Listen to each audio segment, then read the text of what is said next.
Hi guys, tonight we step into the brittle silence of a medieval winter morning, inside a hut made almost entirely of rough-hewn timber. The kind of place where the walls creak as if they're alive, and every gust of wind outside feels like it's searching for cracks to slip through.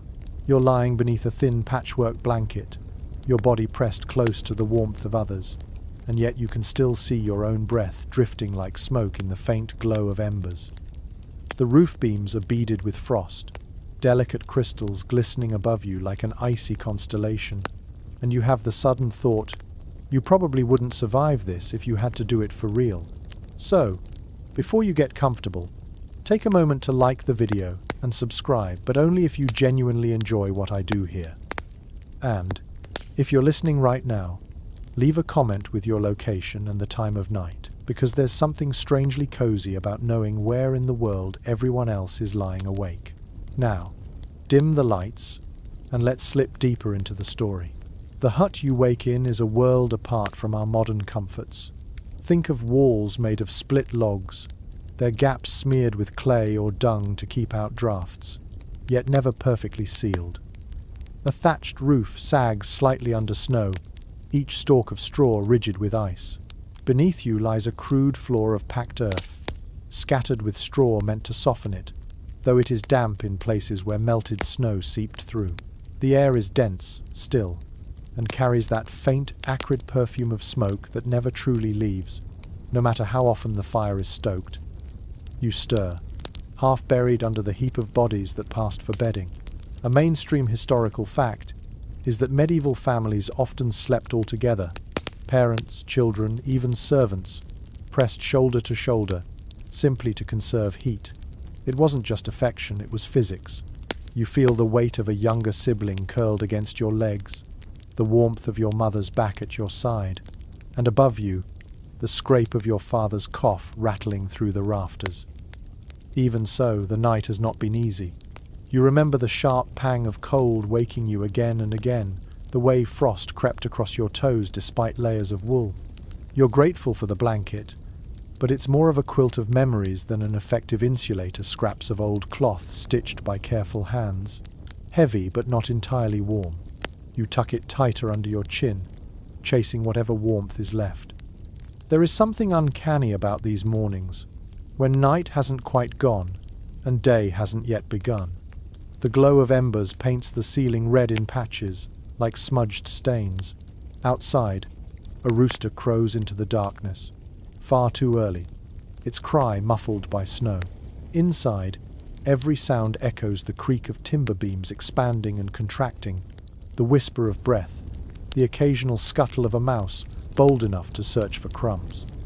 Historians still argue whether frost was truly as constant inside these huts as we imagine, or whether steady fires kept the cold more at bay than romanticized accounts suggest.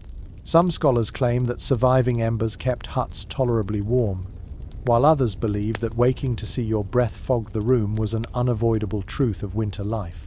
You, of course, don't have the luxury of debating. The shiver running through you proves the cold is very real. A quirky tidbit drifts through your thoughts. In some households, people rubbed fat or grease onto their faces before bed, hoping it would act like a primitive moisturizer and guard against the sting of frost. You can almost smell it, mingled with the hay and the earthy scent of animals that sometimes shared your hut. The idea makes you grimace, but then again, anything to keep skin from cracking open in bitter air might have seemed worth the effort. The door, little more than a plank propped into place, rattles under another gust. You think of wolves always somewhere out there, in stories if not just beyond the edge of the clearing. The thought brings a nervous flutter to your stomach. Yet for now, the danger feels far away, muffled by snowdrifts, silenced by the cold. What's closer is the scrape of your father rising, stirring coals with a stick, muttering under his breath as he tries to coax flame from faint glow. A hiss, a spark, the smell of wood smoke beginning to bloom again. Relief spreads through the room, though no one stirs except you. The medieval day begins in darkness and in silence, and you realize the night has not so much ended as blurred into another phase of endurance. For sleep was never quite seamless. It broke often, stretched long, woven with dreams and discomforts. You blink, watching frost tremble on the rafters, hearing the fire catch, feeling your mother shift slightly closer to the warmth. This is where your day begins, not with an alarm, not with the hum of a heater, but with the ache of cold, the fragile glow of embers, and the slow awareness that you survived another night in a wooden hut against the brutal winter.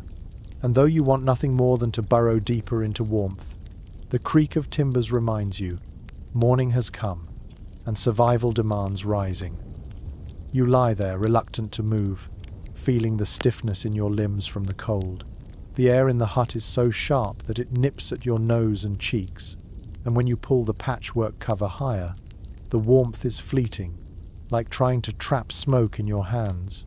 A low groan comes from the corner of the room where another body shifts on the straw, and the sound reminds you that you are never truly alone in this space. Privacy, in this world, doesn't exist. In fact, the very concept would seem absurd, because survival demands togetherness. Families clustered on straw pallets were not merely a matter of comfort, they were living insulation. A mainstream historical fact tells us that beds as we know them today, with frames, mattresses and bedding, were luxuries reserved for lords and wealthy households. For common folk, sleep was simpler and far harsher. Imagine a single heap of straw laid out on the packed earth, flattened and prickly, with hides, wool, or whatever cloth could be spared layered over it. Whole families gathered there, limbs tangling, backs pressed to bellies, faces hidden under the same worn blanket. This closeness wasn't optional. It was the difference between surviving the winter night and shivering to exhaustion. You sense the weight of that closeness now. Your younger brother, small and restless, is wedged at your side. His feet, cold as stones, push against your legs, seeking warmth. Beyond him, your sister curls up tight like a hedgehog, her hair a tangle against your arm. Your mother, at the center, holds the smallest child, a toddler still at the age when sleep comes easily no matter the cold. And on the far edge, your father stretches his long legs, trying to shield everyone from drafts creeping through the gaps in the wall. A quirky tidbit whispers into the scene. Sometimes, straw pallets were not just for humans. In the smallest huts, animals might share the bedding space too, particularly young goats or lambs. Their warmth was precious, and while the smell might not have been pleasant, the comfort of another living body outweighed the inconvenience. It was a rustic form of heating alive, breathing, and loud. You imagine a goat bleating softly in the night, or a hen flapping near your feet, both companions and necessities in this struggle against the cold. Historians still debate whether these communal sleeping arrangements fostered stronger family bonds or if they led to frustrations that quietly simmered through the long winters.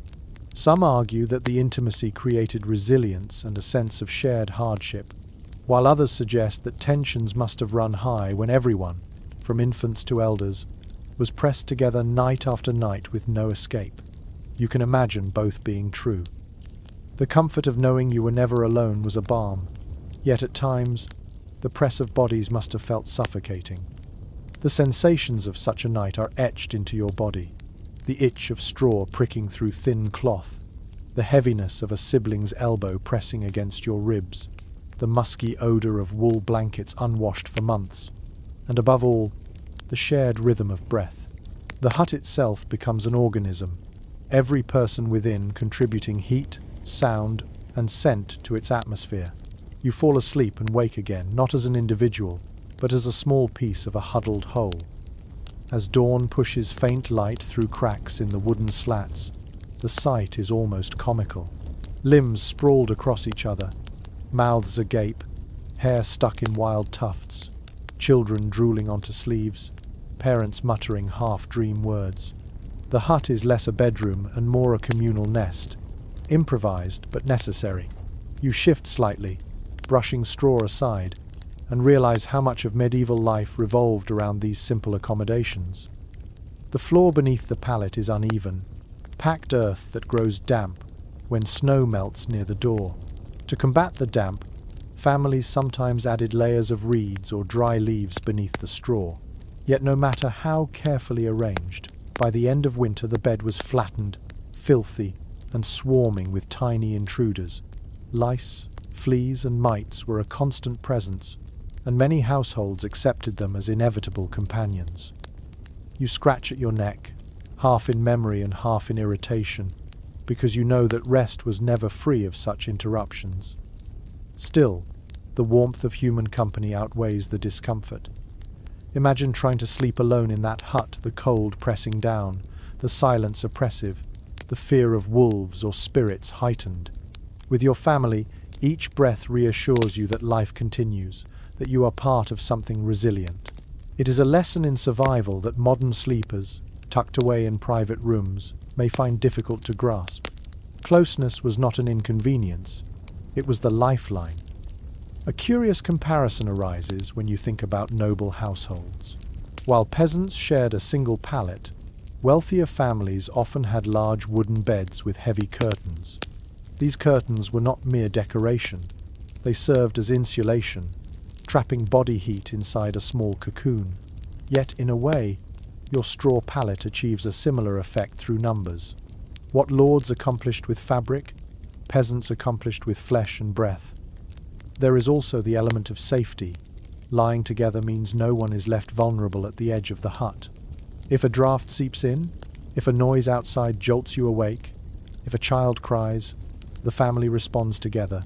You're never truly defenseless when you are part of the heap. And though your body aches from the lack of space, you know deep down that you would not trade it for solitude. Even dreams seem shared in this environment. One sibling mutters in sleep, another kicks at imaginary threats, and you half dream of the same wolves or raiders, as if fears seep into the entire cluster of sleepers. Perhaps this is why folklore and superstition flourished, because collective experience blurred the lines between reality and dream. Your father stirs again, rising to feed the fire. His movement rouses the others, and slowly the nest of bodies begins to untangle.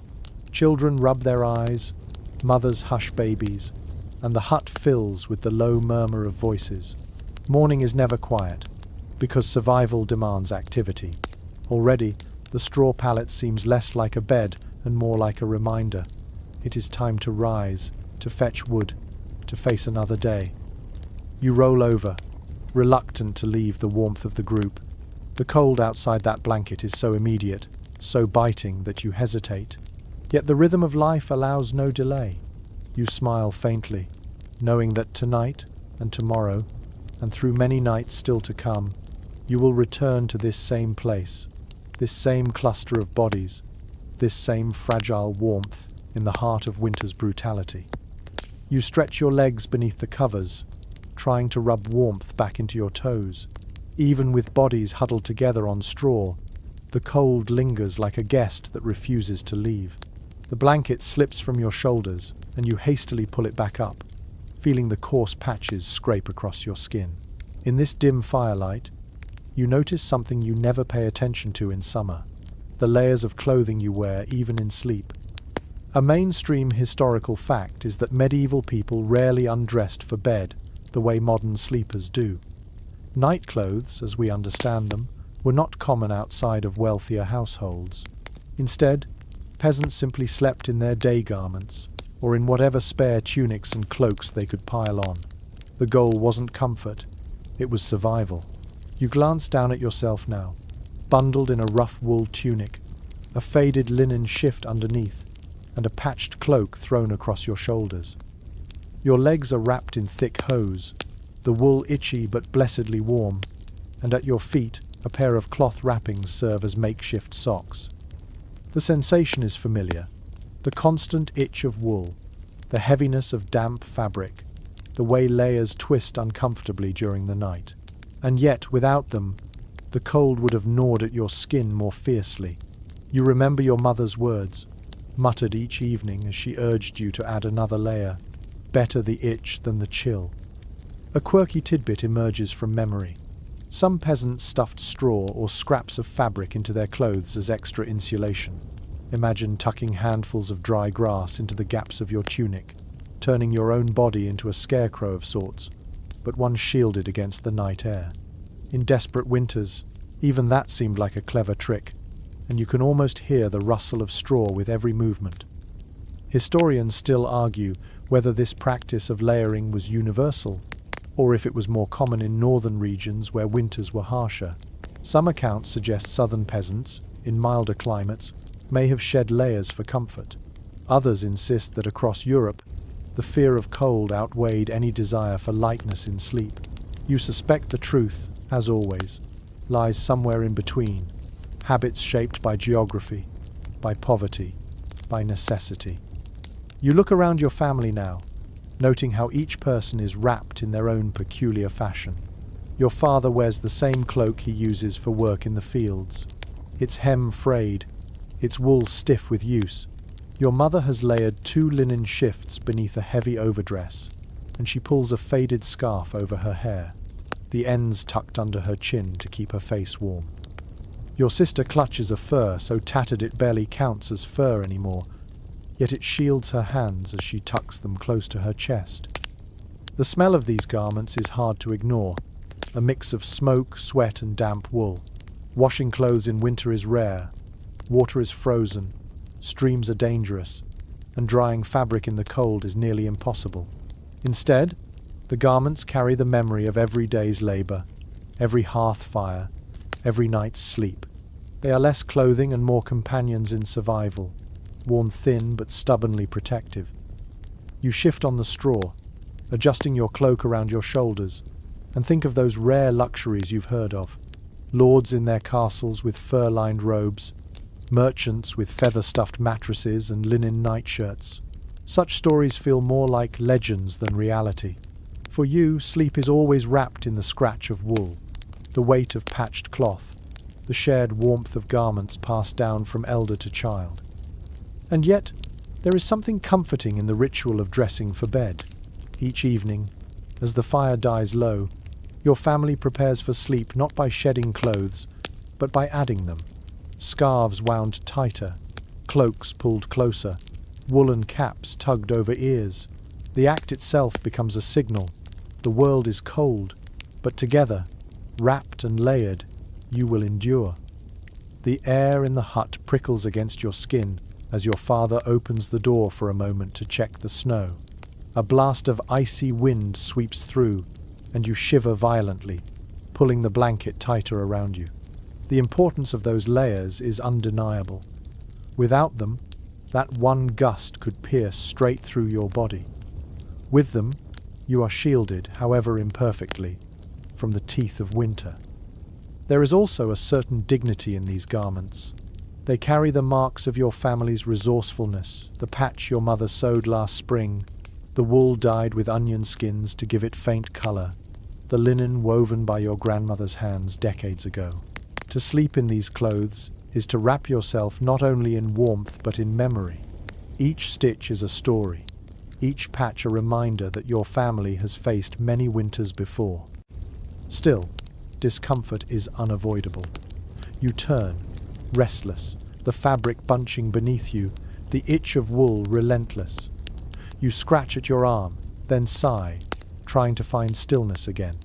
Perhaps this is why medieval people were so accustomed to segmented sleep-waking once in the middle of the night, tossing and turning, then drifting back under again. The body, restless under layers of cloth, demanded small breaks before surrendering again to slumber. A faint murmur drifts through the hut as your sister complains about the itch of her blanket. Your mother hushes her, reminding her softly that warmth matters more than comfort. And you think, with a wry smile, that medieval parenting was often a negotiation between endurance and complaint. You close your eyes again, adjusting the cloak around your neck, and let yourself drift.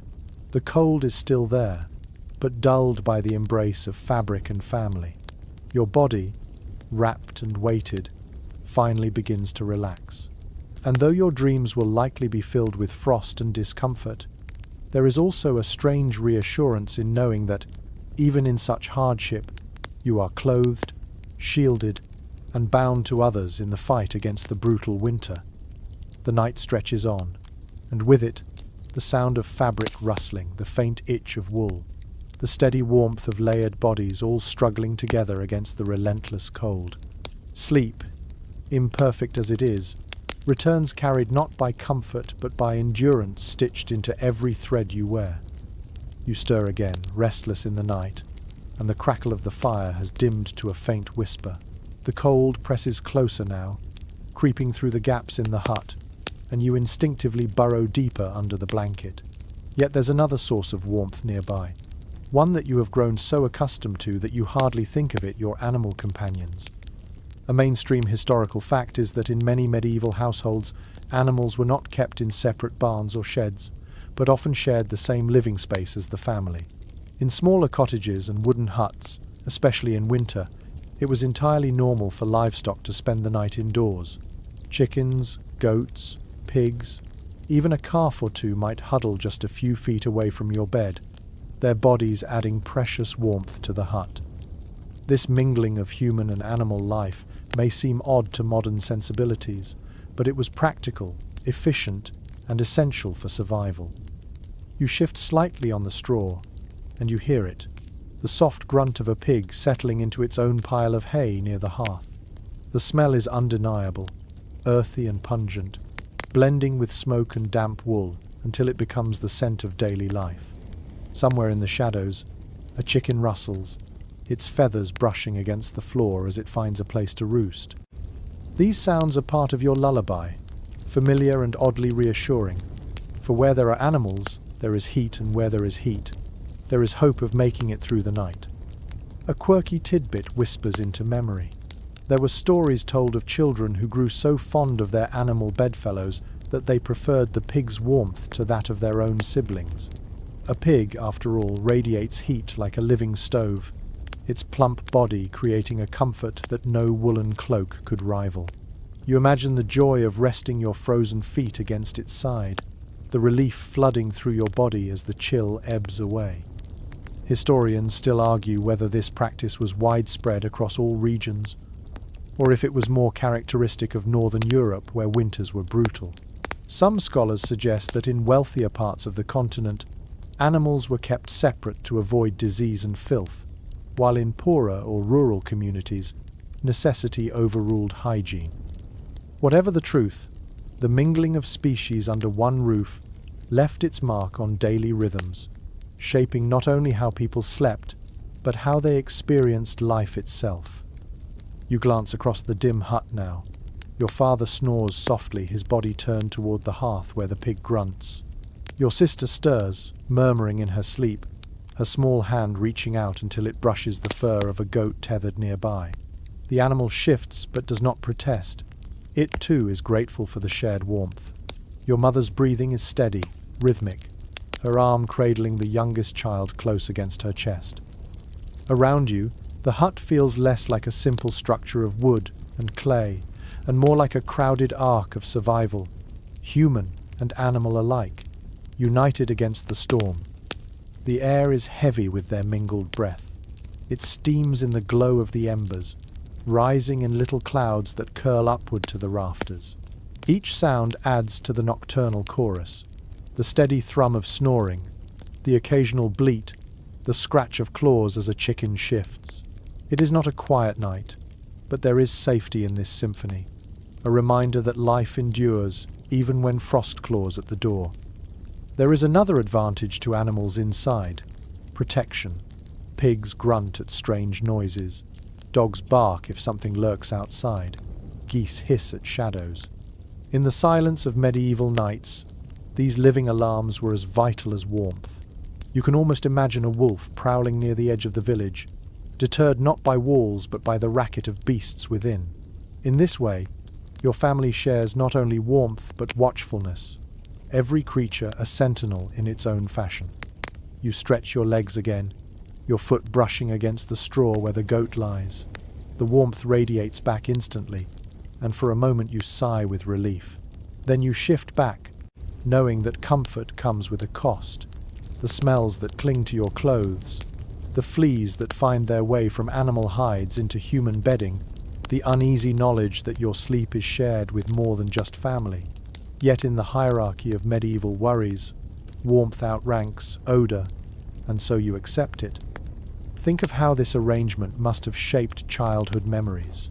A medieval child's lullabies would have included not only their mother's voice, but also the grunt of a pig, the bleat of a goat, the rustle of hens. Their dreams carried the sounds and scents of a barn, because in truth, their bedroom was part barn. And when they grew older, they would laugh at the memory, perhaps, or tell stories of winters where a cow's side was their best heater. In this dim hut, you close your eyes again, drifting with the sounds. The warmth of family, the warmth of animals, it all blends together until it is impossible to separate one from the other. The hut may be fragile, its walls thin, its roof leaking frost, but inside, it pulses with life. You breathe it in, smoke and straw and fur, and though your body aches, your heart feels steadier. Still, there is a vulnerability to this scene. Disease can spread easily in such close quarters. Fleas leap from animal to child. Illnesses find fertile ground in damp huts filled with breath. Historians still puzzle over how much this contributed to medieval health struggles, debating whether proximity to animals hardened immune systems or weakened them. Yet you, living in the moment, cannot worry about such questions. Your concern is simpler. Will the fire last until morning? Will the roof hold against snow? Will the warmth of bodies be enough? You pull the blanket tighter, pressing yourself against your sibling's side, listening to the soft grunt of the pig and the faint scratching of claws. It is strange comfort, but it is yours. And as your eyes close, you realize the night is not something you face alone. Everybody in this hut, human and animal alike, fights the cold with you. And together, perhaps, you will win this small battle against the endless winter. The night drags on, and though the animals near the hearth radiate their warmth, you cannot ignore the fading glow of the fire. You shift on the straw and watch the embers pulse faintly, like a heartbeat struggling to keep the hut alive. The fire is the center of this fragile universe, and without it, the cold would sweep in fully, unchallenged. You know this because you've felt it on nights when the flame faltered, the breath freezing in your lungs, the sting in your fingers sharp as needles, the darkness oppressive. A mainstream historical fact is that most medieval homes, especially peasant huts, had only a simple open hearth. There was no chimney, no graceful escape for the smoke, just a hole in the roof or a vent in the wall, if one was lucky. The fire burned at the center of the room, filling the hut with warmth, but also with smoke so thick that eyes watered and lungs ached.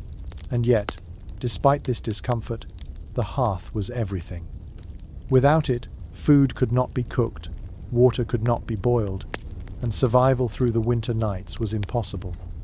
You cough slightly as the smoke curls low. It clings to the rafters, turning the frost black where soot settles. The air is heavy, acrid, and you feel the sting in your eyes. Yet, perversely, the smoke is also a shield.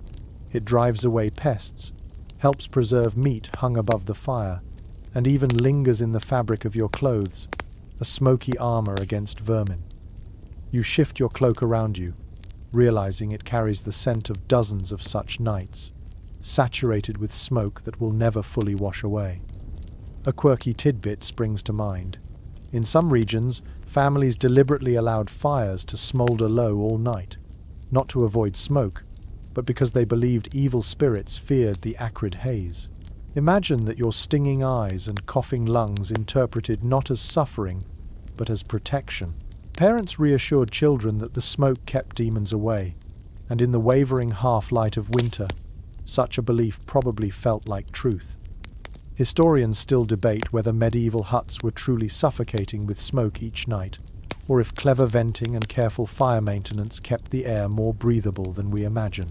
Some archaeological studies show blackened rafters and soot-caked walls, evidence of centuries of smoky fires. Others argue that with skill and small architectural tricks, families could keep a tolerable balance. You, curled on the straw now, can only judge by your watering eyes. Smoke is a constant companion, for better or worse. Your father shifts near the hearth, muttering to himself as he stirs the embers. He adds a small log, then blows gently, coaxing flame. The orange glow swells, flickering across the hut, illuminating faces in warm light. For a brief moment, you can see everyone clearly: your mother's tired profile, your siblings' flushed cheeks, the animals shifting in their corners. Then the light shrinks again, settling into a steady smolder. The fire itself is small, cautious. Wood is scarce in winter, and every log must be stretched to last. You remember the ritual of collecting branches during autumn. Whole days spent gathering, chopping, stacking, always with the dread of whether the pile would be enough. Too little wood meant too little fire, and too little fire meant nights of suffering. The fear lingers, even now, as you hear the crackle grow weak and watch your father hesitate before adding more fuel. Your throat is dry from the smoky air, and you swallow hard. You think of how the hut smells: burnt pine resin, damp wood sizzling, smoke thick enough to cling to your hair. The scent will be in your nostrils all winter, so familiar that you may no longer notice it. Only outsiders, travelers, or visitors would comment on the oppressive haze, their eyes watering, their voices hoarse. For you, this is simply life. The animals stir in their hay as the fire flickers again. The pig grunts, the goat stretches, a chicken flaps its wings once. They too rely on the warmth, drawn closer to the hearth by instinct. The hut feels more crowded as every living being shifts toward the heat, and for a moment you think of the fire as the true master of the household. You obey it, tend it, fear it, depend on it. Without it, you are nothing but prey for the cold. There is an art to keeping it alive. Your father buries the logs with ash, creating a slow, steady burn that will last until dawn. You remember watching him as a child, marveling at the way he shaped the fire's life, coaxing it like a fragile animal. Even now, you cannot resist watching, learning, committing the motions to memory. For in winter, fire is knowledge, and knowledge is survival. And yet, there is danger too. You recall the stories whispered around the village of huts catching fire in the night, flames devouring straw and thatch, families fleeing barefoot into snow. The smoke you breathe now, protective in its own way, is also a warning of that constant risk. You roll over, listening to the crackle, wondering if tonight the flame will remain gentle, or if it might roar suddenly, greedy for air. Despite the unease, the fire lulls you. Its glow casts shadows that dance across the walls, turning cracks into shifting shapes. You watch them lazily, letting your mind wander. Some shapes look like animals, others like twisted figures, and in your half-dreaming state, they become companions, flickering in and out of vision. Your breathing slows, your body finally relaxing under the blanket. The smoke still burns your throat, but the warmth is worth it. You think of how each ember is a tiny miracle, carrying forward the promise of another dawn. You wonder if tomorrow will bring more wood, more food, more strength, or if it will simply be another day of endurance. But for now, as your eyes close again, the fire holds. The hut is alive, and in its smoky embrace, you drift once more into uneasy but necessary sleep. The hut is heavy with smells, smoke, damp wood, and something earthier that clings to the straw beneath you. As you stir, your nose wrinkles, not out of surprise but familiarity. This is the perfume of survival, and though it would horrify a visitor from a distant century, you know no other. One well-established detail from medieval households is that the mingled odors of daily life were unavoidable. The floor was not polished timber, but packed dirt, sometimes smeared with animal dung and clay to harden it. Over time, moisture crept in, hay rotted, and the air grew rich with a cocktail of scents: wet wool, burning peat, sweat, and the acrid tang of smoke. Even so, this was the norm. To step outside the hut into crisp snow might have felt cleaner, but the chill was unforgiving. Inside, you endured the smell because it came hand in hand with warmth. You draw in a breath now and catch the sharpness of damp straw where someone spilled water the day before. It blends with the sourness of fermenting ale stored in a jug by the hearth, and somewhere beneath it all lingers the musk of animals bedding down nearby. Your senses never rest, because in this confined space, everything shares the same air. One curious custom recorded in rural communities was the scattering of herbs, mint, sage, or juniper, onto the floor or into the bedding. Not only did this add a fresher scent, it was also believed to drive away vermin. You imagine your mother crushing dried leaves between her hands, the fragrance momentarily masking the smell of dung and sweat. Perhaps it worked for a short while, but the smoky haze always reclaimed its dominance. There's ongoing debate among scholars about how medieval people truly perceived these odors. Were they dulled to them, their senses hardened by routine, or did they long, quietly, for relief, dreaming of the rare, clean scent of linen washed in icy rivers? Modern noses recoil at descriptions of reek and rot, but perhaps in their time, such smells were simply invisible, part of the backdrop of existence. The walls of the hut themselves added their own contribution to the aroma.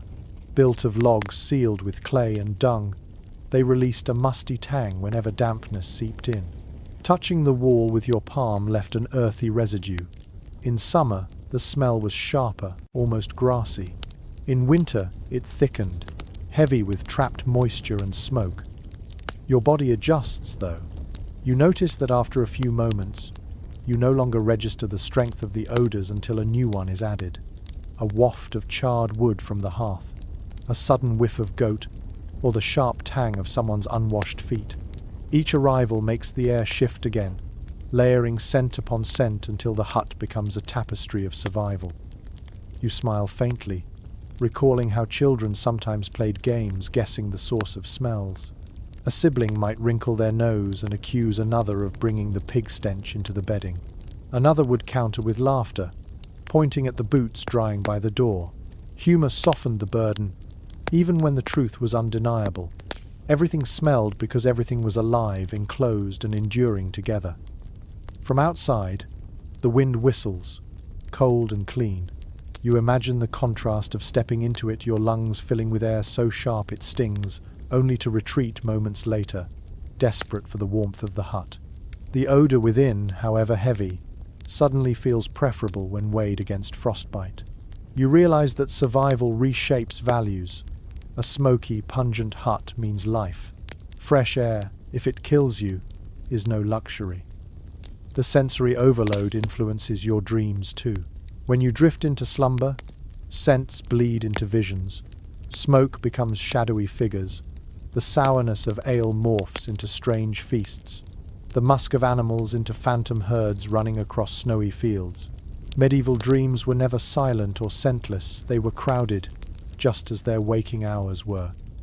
Experts haven't reached consensus on whether these odors contributed to the spread of disease. Some medical historians argue that poor air quality weakened lungs, feeding illnesses like consumption. Others insist the smoke, despite discomfort, may have sterilized the air, reducing infection risks. Whatever the truth, you know what you feel. Your eyes sting, your throat rasps, but without this smoky haze you would be far colder, far hungrier, and far less alive. You curl deeper into the blanket now, closing your eyes against the sting of ash. Your skin prickles from the damp straw, your nose twitches at the musk of animals, but there is comfort hidden in it all. These scents are the rhythm of your life, binding you to the hut, to your family, to the animals sharing the air. And though modern noses might call it unbearable, to you, it is the smell of home. The embers glow faintly, and the shadows dance once more across smoke-stained rafters. You let the heaviness of the hut's atmosphere settle over you like another blanket. It is imperfect, pungent, and suffocating at times, but it is yours. With it comes the promise that another dawn will arrive, and with dawn, the fragile continuation of life in this wooden shell. The glow of the fire dips low again, but this time your father does not feed it. Instead, he kneels carefully, scooping ash with practiced hands, burying the coals beneath a grey blanket of dust. You watch drowsily, wondering why he hides the very thing that keeps you alive. Yet you've seen this ritual countless times, and you know its purpose: to preserve fire until morning without wasting precious wood. Records from the period make clear that banking embers was a nightly ritual in countless medieval households.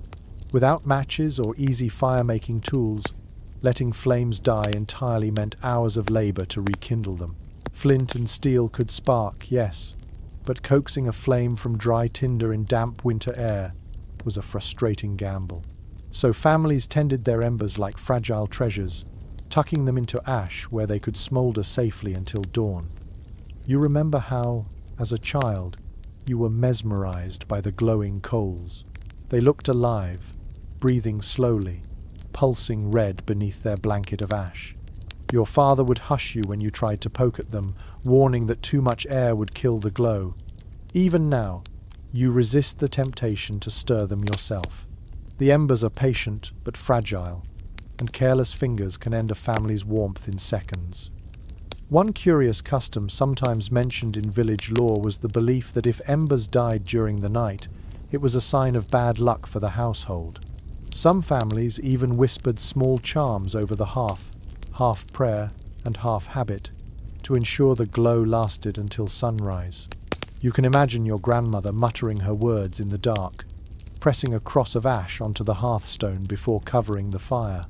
Whether or not the charm worked, the act itself gave reassurance. Academic circles remain divided on exactly how effective this method was. Some argue that smothering embers under ash produced carbon monoxide and made huts dangerously smoky, while others believe the technique was surprisingly safe when done with care. Archaeological finds of hearths layered in ash suggest the practice was widespread, so perhaps the truth lies in the balance. Too much ash suffocated the flame, too little allowed it to flare. The skill was in judgment, honed by long winters and endless nights of practice. You picture the embers now, faint and hidden, yet still breathing. The hut darkens without the flame, leaving only soft orange glimmers seeping through the ash. It feels as though the heart of the house has been tucked to bed, just as the family has. Around you, bodies settle again, sighing into slumber. The pig grunts once and curls deeper into straw. The goat exhales. Your sister murmurs in her sleep. The night resumes its rhythm, quieter now, soothed by the certainty that warmth waits beneath the ashes. The act of banking embers also carried symbolic weight. Fire was not just a tool, but a sacred presence. In some communities, hearth fires were never allowed to die, passed from one generation to the next like a living heirloom. You imagine a bride carrying glowing coals from her childhood home to her new household, kindling her married life with continuity of flame. Such gestures remind you that fire was more than heat, it was identity, connection, and even blessing. You shift slightly, pulling your cloak higher, and remember times when the fire did go out. Those mornings were miserable. Your father crouched with flint and steel, sparks flying uselessly onto damp tinder, while everyone huddled and shivered. The memory alone makes you appreciate the faint glow hidden under the ash tonight. Survival feels lighter when you know the fire still breathes. There is also a practical rhythm to it. The banking of embers signals that the household's day is truly done. The chores are finished, the animals fed, the pallet claimed. No more work will be attempted until daylight. It is the medieval equivalent of switching off the last light, a closing ritual that binds the family into one shared act of rest. You close your eyes, comforted by the knowledge that the fire has been put to sleep just as you have. Still, you wonder, what if a gust of wind sneaks through the cracks and snuffs it out? What if the ash shifts and the coals cool too quickly? The uncertainty is always there, lurking in the back of your mind, yet worry cannot change the outcome. Like so much in your world, it rests on trust. Trust in skill, in practice, in the stubborn resilience of fire itself. You exhale into the dark, your breath curling like smoke, and let the faint warmth of the banked embers seep into your bones. Tomorrow, they will be uncovered, coaxed back to flame, and the cycle will continue. For now, you rest in the quiet knowledge that your family has carried fire into another night, guarding it like a secret, fragile flame against the winter's endless hunger. The hut grows still again, wrapped in silence, punctuated only by the faint sigh of ash settling. You let your eyelids droop, body heavy with fatigue. Somewhere deep inside the hearth, beneath its dusty shroud, the embers glow patiently. You imagine them like tiny guardians, waiting in the dark, ensuring that when the sun rises, warmth will greet you once more. And with that thought, you finally drift, soothed by the hidden heartbeat of fire sleeping under ash. The night stretches long, and as your body shifts restlessly on the straw, you realize that true sleep comes in fragments. You never sink into an unbroken dream from dusk until dawn. Instead, your eyes open again and again, your mind pulled between fatigue and alertness. This pattern is not unique to you, it belongs to your age, to your time, to everyone in huts like this scattered across the wintry world. One well-documented detail of medieval rest is the pattern of segmented sleep. Instead of one continuous slumber, people often drifted off soon after nightfall, then awoke in the middle of the night for a stretch of quiet wakefulness, before returning to a second sleep until dawn. Diaries, sermons, and even medical texts mention this rhythm as though it were entirely natural.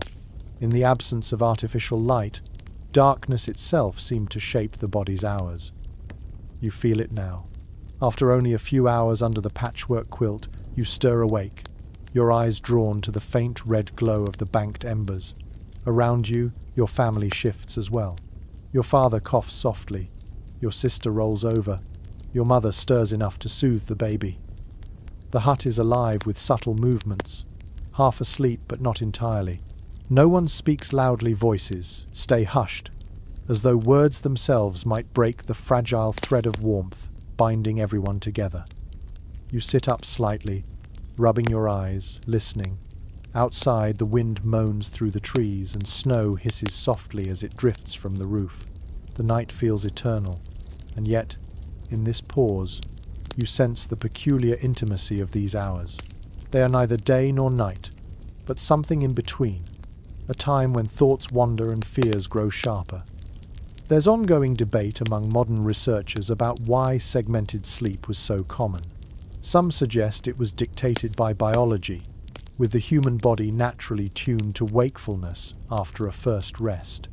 Others argue it was shaped by necessity, fires needed tending, animals checked, and dangers kept at bay. Whatever the cause, this rhythm gave nights a strange duality, half dreams, half waking, both shaping life in the hut. You remember your father telling you stories during these hours, not long tales meant for the whole family, but whispered fragments, passed from parent to child in the dark, legends of saints who braved icy mountains, of villagers who outsmarted wolves, of spirits who prowled on snowbound nights. The stories weren't just entertainment, they soothed your restless mind, turned fear into something manageable, even if only for a while. Sometimes these midnight hours were practical.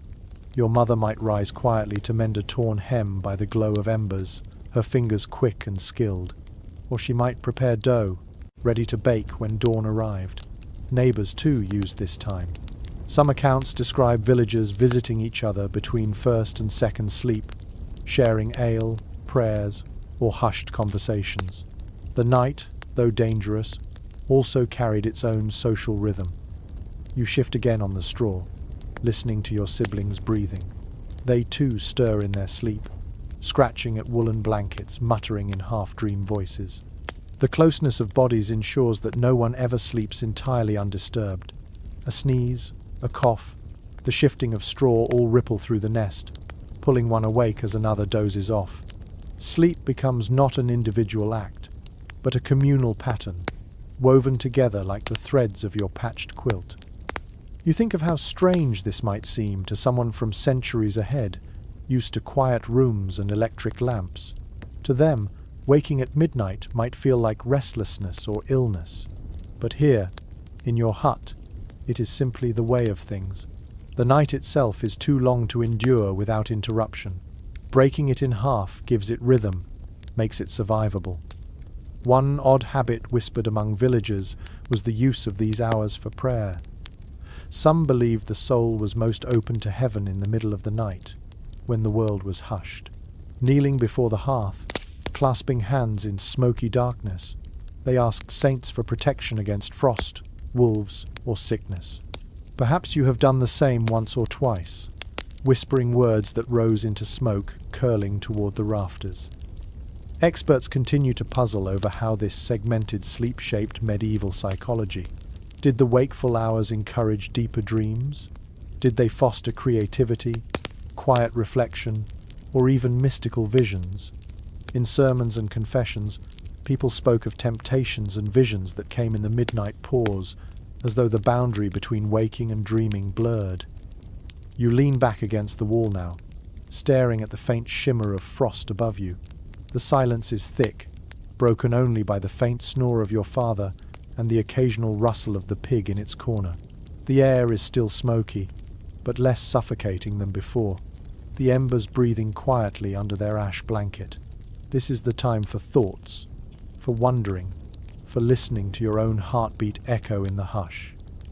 Then, slowly, the rhythm of sleep reclaims you. Your eyelids droop, your body softens, and you ease back into the straw. Around you, others do the same. One by one, your family settles again into second sleep, drifting into dreams that will carry you all until morning. The segmented night, strange to some, feels natural to you. The cold remains, but broken sleep has become a shield, a way of surviving the endless winter hours, one fragment at a time. And as you surrender once more, you realize that this rhythm, wake, rest, mirrors the very cycle of survival itself. Never perfect, never seamless, but always enduring, carrying you from one fragile dawn to the next. You jolt slightly at a sound beyond the wall, a long, low howl that threads through the wind. Your first thought is wolves. The second is raiders. Neither is comforting. For a moment you hold your breath, straining to listen, while your heart quickens under the blanket. Out here, in a wooden hut on the edge of winter's grip, the night carries more than cold. It carries danger. Contemporary chronicles make clear that wolves were a constant concern in medieval Europe. Harsh winters drove them closer to villages, their hunger pushing them to stalk livestock and, on desperate nights, even children. Tales abounded of travellers vanishing on snowy paths, their fate marked only by tracks leading into the forest. And though the truth may have been less dramatic than the stories, the fear was real. Wolves were not mythical monsters, they were predators with teeth and hunger, and the flimsy walls of a wooden hut offered little defense. You tighten your blanket around your shoulders, peering into the shadows where your siblings sleep unaware. Your father stirs too, lifting his head as though he heard the same sound. He doesn't rise, just listens, his hand resting on the staff he keeps near the door. The silence that follows is heavier than the howl itself, stretching until you wonder if you imagined it. Then, the wind picks up, whistling through the cracks in the wall, and the sound dissolves into its roar. One odd superstition often repeated around village fires was that wolves could be kept at bay by hanging sprigs of juniper or iron charms above the door. Whether effective or not, such rituals gave families a sense of control against forces beyond their power. You remember your mother tying a bundle of herbs to the hut's beam last winter, her hands steady though her eyes betrayed her own unease. There's ongoing scholarly disagreement about how frequent raids by bandits or hostile neighbors truly were during winter. Some argue that harsh weather deterred attackers, while others point to records of burned villages and stolen food stores as evidence that hunger made men as dangerous as wolves. Whatever the statistics, the fear ran deep enough to haunt the dreams of those who slept in huts like yours.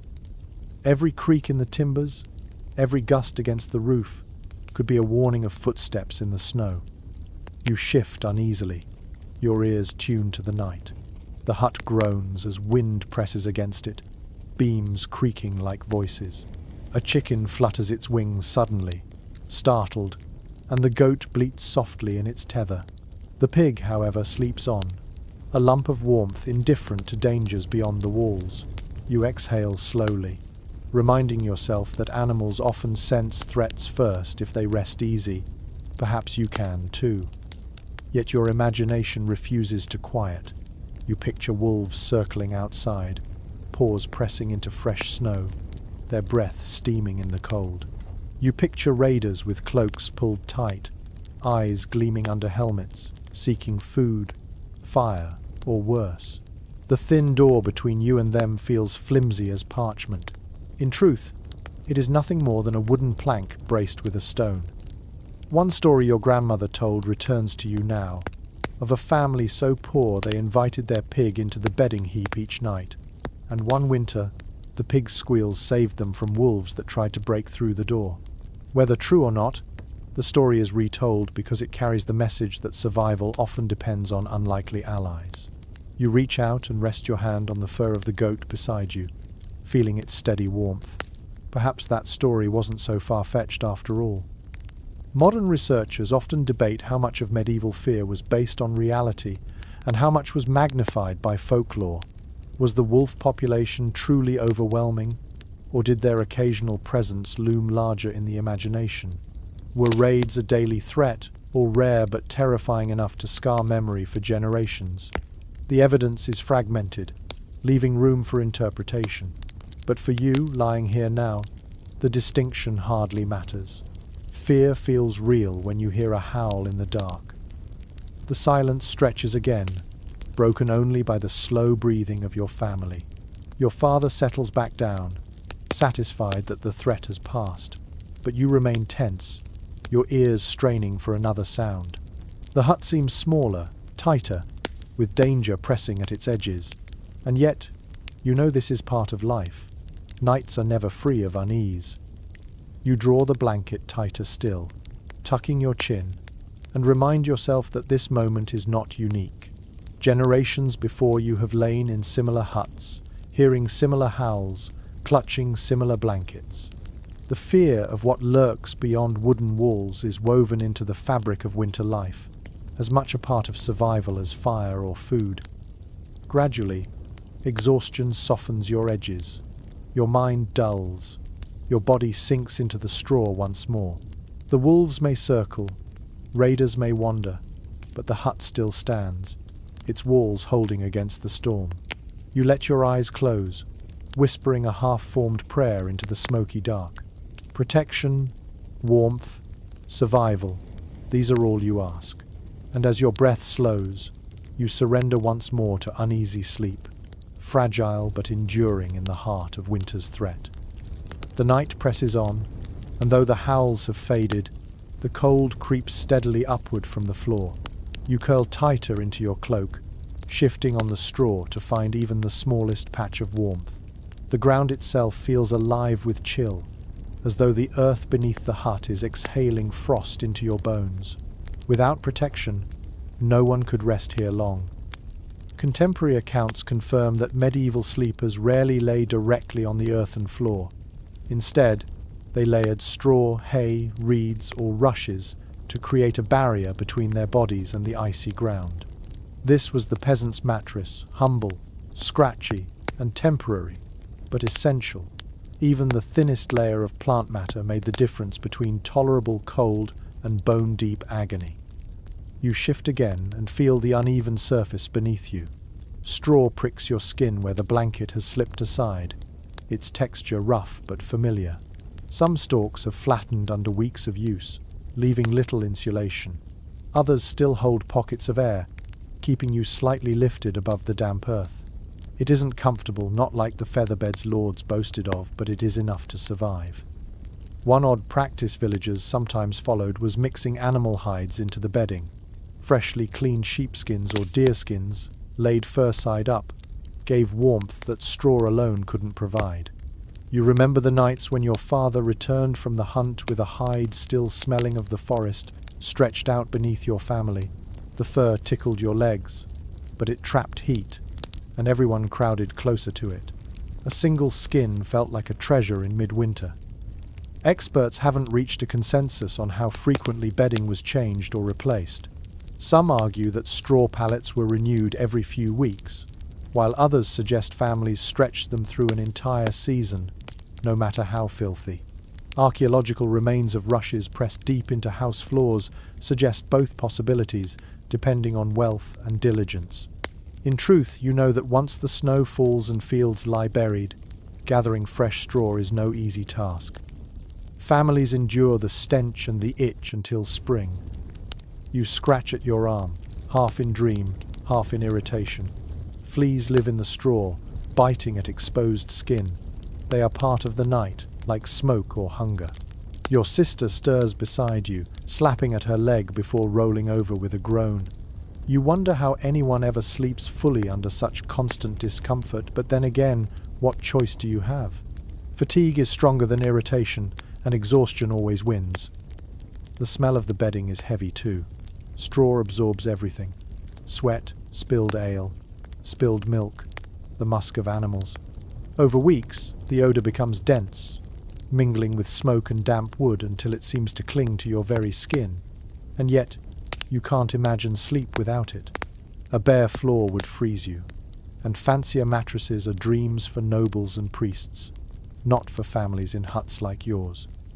You think of those nobles, tucked into wooden frames raised above the floor, lying on thick mattresses stuffed with feathers, wool, or down. Curtains drawn around the bed to hold warmth in. Servants to fetch fresh rushes, perfumes to mask odours. Their world feels like another universe. Here, your mattress is shared. It's stuffing both gift and burden, but it is yours. Sometimes, villagers tried to improve the pallet with tricks passed down through generations. One was to place warmed stones beneath the straw, wrapped in cloth so they wouldn't scorch. Another was to add layers of bracken fern, whose stiff leaves kept dampness at bay. These little innovations gave brief relief, though they were never perfect. You picture your grandmother showing you how to arrange fern leaves in a crisscross, explaining that they lasted longer than straw, her wrinkled hands moving with practiced ease. There's debate among social historians about whether peasants truly minded their humble bedding. Some argue that people grew used to discomfort, their standards simply different from ours. Others suggest they longed constantly for better, envying the lords whose sleep was cushioned and sweet-smelling. Perhaps both are true.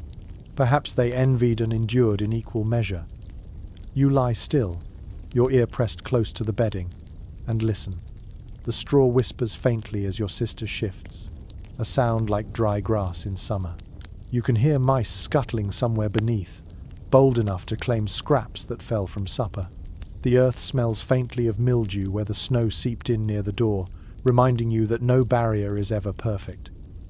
And yet, despite everything, the fleas, the stench, the uneven lumps, you begin to understand the comfort hidden in this bed. It is not softness that soothes you, but familiarity. Every stalk, every rustle, every prickle has been with you night after night, binding you to family and to place. This is not a bed of luxury, but of belonging. Your eyes grow heavy again, your body surrendering to the crude embrace of straw and hides. You sigh, adjusting your cloak so that no patch of skin is exposed to the draught. Around you, others shift too, every movement reshaping the communal mattress beneath. It is noisy, lumpy, and imperfect, but it is warm enough, secure enough, and yours enough to let sleep take you once more. And so, in the wooden hut, on straw layered thin against frozen ground, you close your eyes, carried into dreams, not by comfort, but by endurance, by necessity, and by the shared warmth of survival. The hut hums with noises that never stop. You lie awake for a moment, not because of the cold this time, but because your ears have caught the layered chorus of night. It is never truly silent here. The sounds shift and overlap, weaving themselves into the fragile fabric of sleep. Some soothe you, others unsettle you, but all remind you that the hut is alive. Written descriptions from the period emphasize how constant sound was in medieval homes. Thin walls, open hearths, and shared living meant no separation between one life and another. Privacy was almost unknown. You heard every cough, every rustle, every murmur. At night, this intimacy became more obvious. Sleep was not an isolated silence, but a communal soundscape. You listen closely now. The timbers creak above your head, stretched and bent by the weight of snow.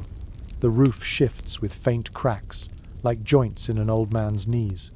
In the corner, your father snores in long, steady rumbles, broken by the occasional cough as the smoke irritates his lungs. Your mother breathes more lightly, her breath soft as the sigh of fabric. Beside you, your sister mutters in her sleep, words half-formed and unintelligible. One detail preserved in travelers' diaries is how striking the nighttime chorus was when they visited peasant homes. Outsiders, unused to the crowded arrangements, wrote of restless bodies, shared snores, whispered dreams, and the constant scuttle of vermin. For you, born into it, the sound is no more unusual than wind in the trees. You know each noise by heart, can even identify which sibling kicks in their sleep and which breathes like a bellows. A curious habit sometimes mentioned in village lore was the belief that a noisy sleeper was safer than a silent one. If someone's breathing grew too quiet, family members would nudge them awake, fearing the silence meant death had crept into the hut. You remember your mother bending over your brother one night, shaking him gently until he groaned in irritation, only then relaxing with relief at the sound. Experts continue to debate whether medieval people slept more lightly because of these constant interruptions, or whether their bodies simply adapted to rest in shorter, shallower cycles. Some argue that chronic fatigue was common, explaining why peasants often napped during daylight hours. Others believe the body adjusted, learning to rest even amid snores, coughs, and creaking walls. The truth may lie somewhere between, never fully rested, yet resilient enough to endure. The sounds outside the hut join the chorus inside. Wind wails through the gaps, sometimes sounding eerily like voices. Snow slides off the thatch with muffled thumps. In the distance, a dog barks someone else in the village keeping watch, or perhaps answering a howl deeper in the woods. These noises seep into your half-dreams, turning them into strange stories. In one moment you dream of storms and collapsing beams, in another of wolves scratching at the door. Yet not all sounds are fearful. Some are oddly comforting. The crackle of a log as it flares in the embers reassures you that warmth still breathes in the hearth. The soft grunt of the pig nearby, the flutter of hens settling on their perch, the rhythmic chewing of the goat, all of these tell you that life endures. They are lullabies of survival, each one anchoring you to the present. You shift on the straw, adjusting your ears to the quieter noises, the faint scratch of a mouse near the food stores, the drip of melted snow sneaking through the roof into a wooden bucket. These are reminders of the hut's fragility. It is not a fortress, not a palace, just a temporary shelter patched together with whatever materials could be found. Its voice is full of leaks and scratches and creaks, and yet, to you, it is home. Sometimes, the night brings unexpected music. You remember evenings when your mother hummed to soothe the children, her low voice blending with the hiss of wind, or when your father, restless in segmented sleep, whispered prayers to saints, the words muffled but steady. Even now, if you strain, you can hear your sister singing softly in her dream, a half-remembered lullaby. These fragile threads of melody float in the smoky air, offering small comfort against the cold. Some scholars argue that this constant soundscape shaped medieval memory and imagination. Without silence, dreams and waking life blurred, influenced by every creak and cough. Folklore of spirits and omens may have been seeded in these nights, when a groan of timber was mistaken for a phantom's cry, or a snore for a whispered warning. To live in such sound was to live in a world where reality and imagination constantly mingled. You pull the blanket tighter, letting the noises wash over you. They are distracting, yes, but they are also reassuring. Every sound means something. Life, movement, protection, survival. Silence would be far worse.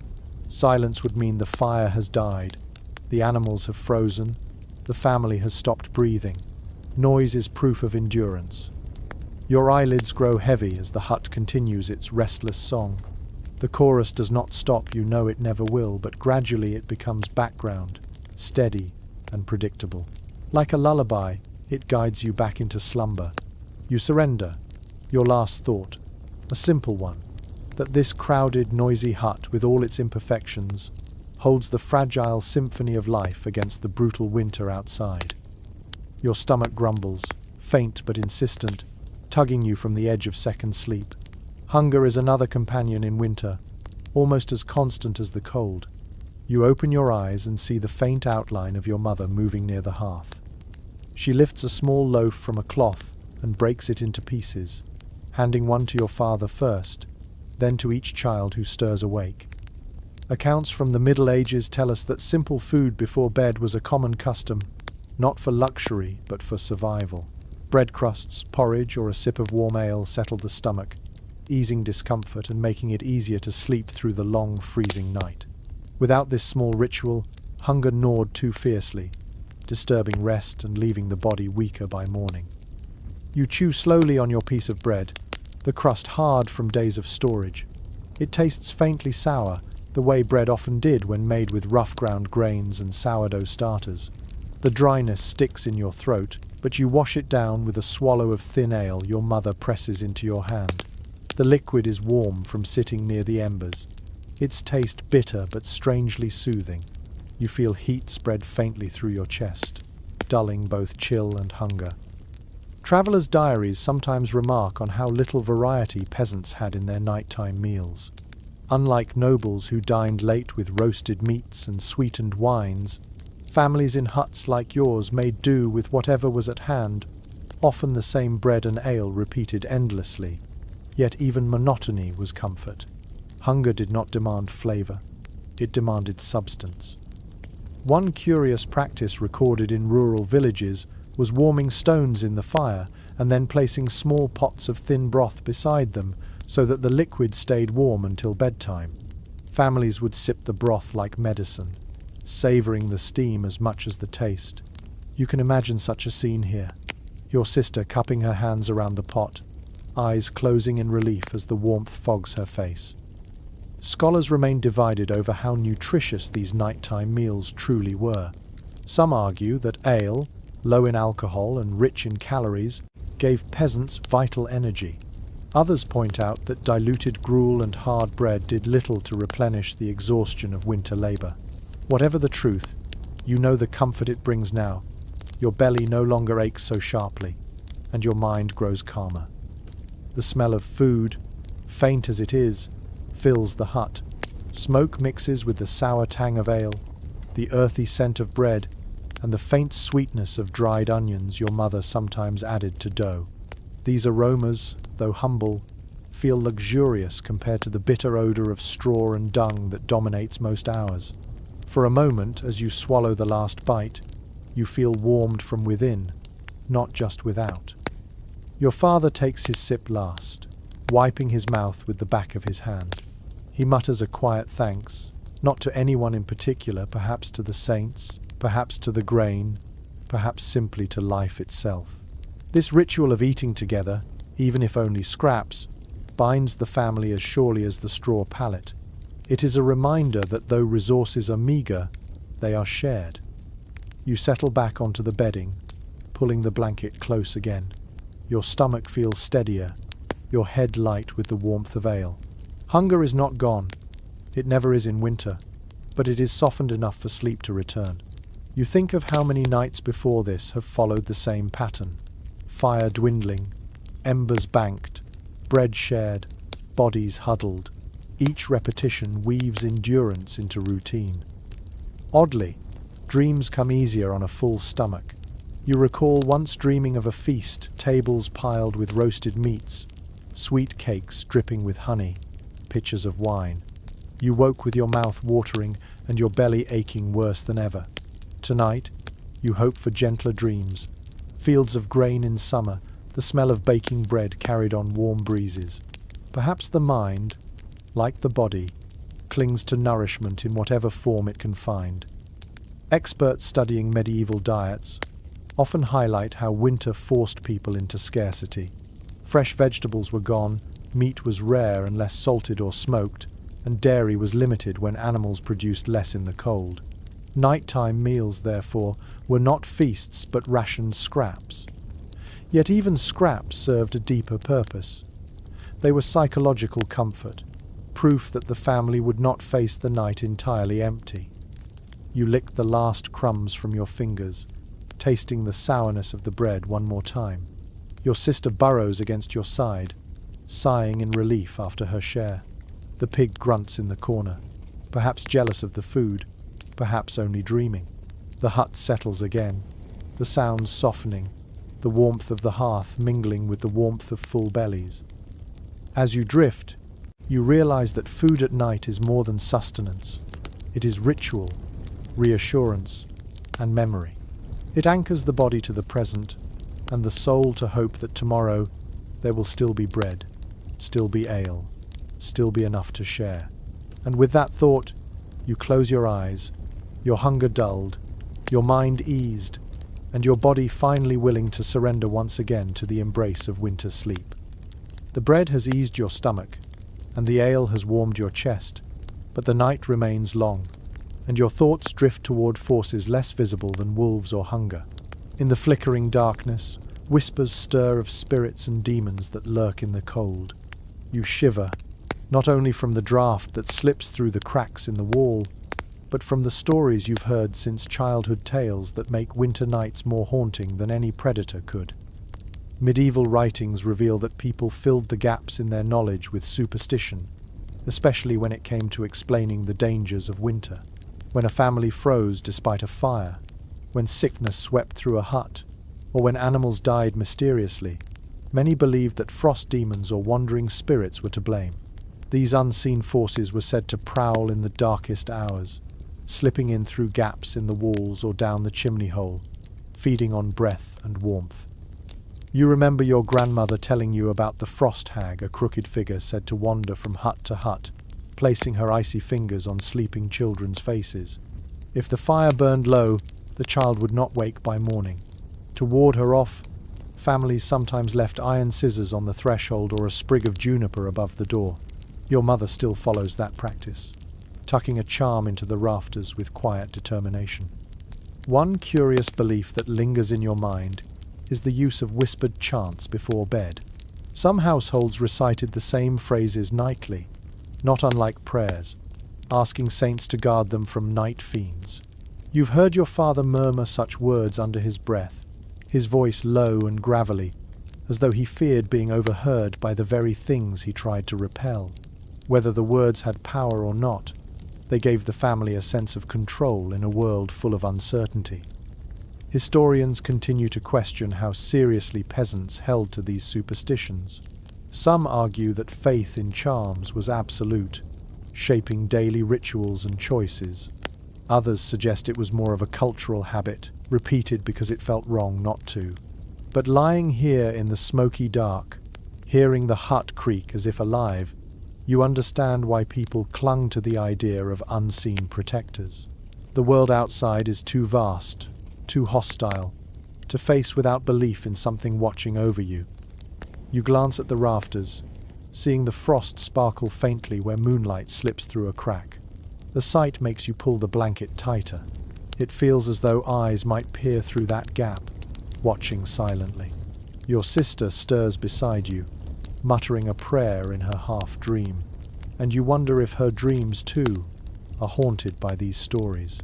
Children absorb them deeply, carrying the fears of their elders into restless sleep.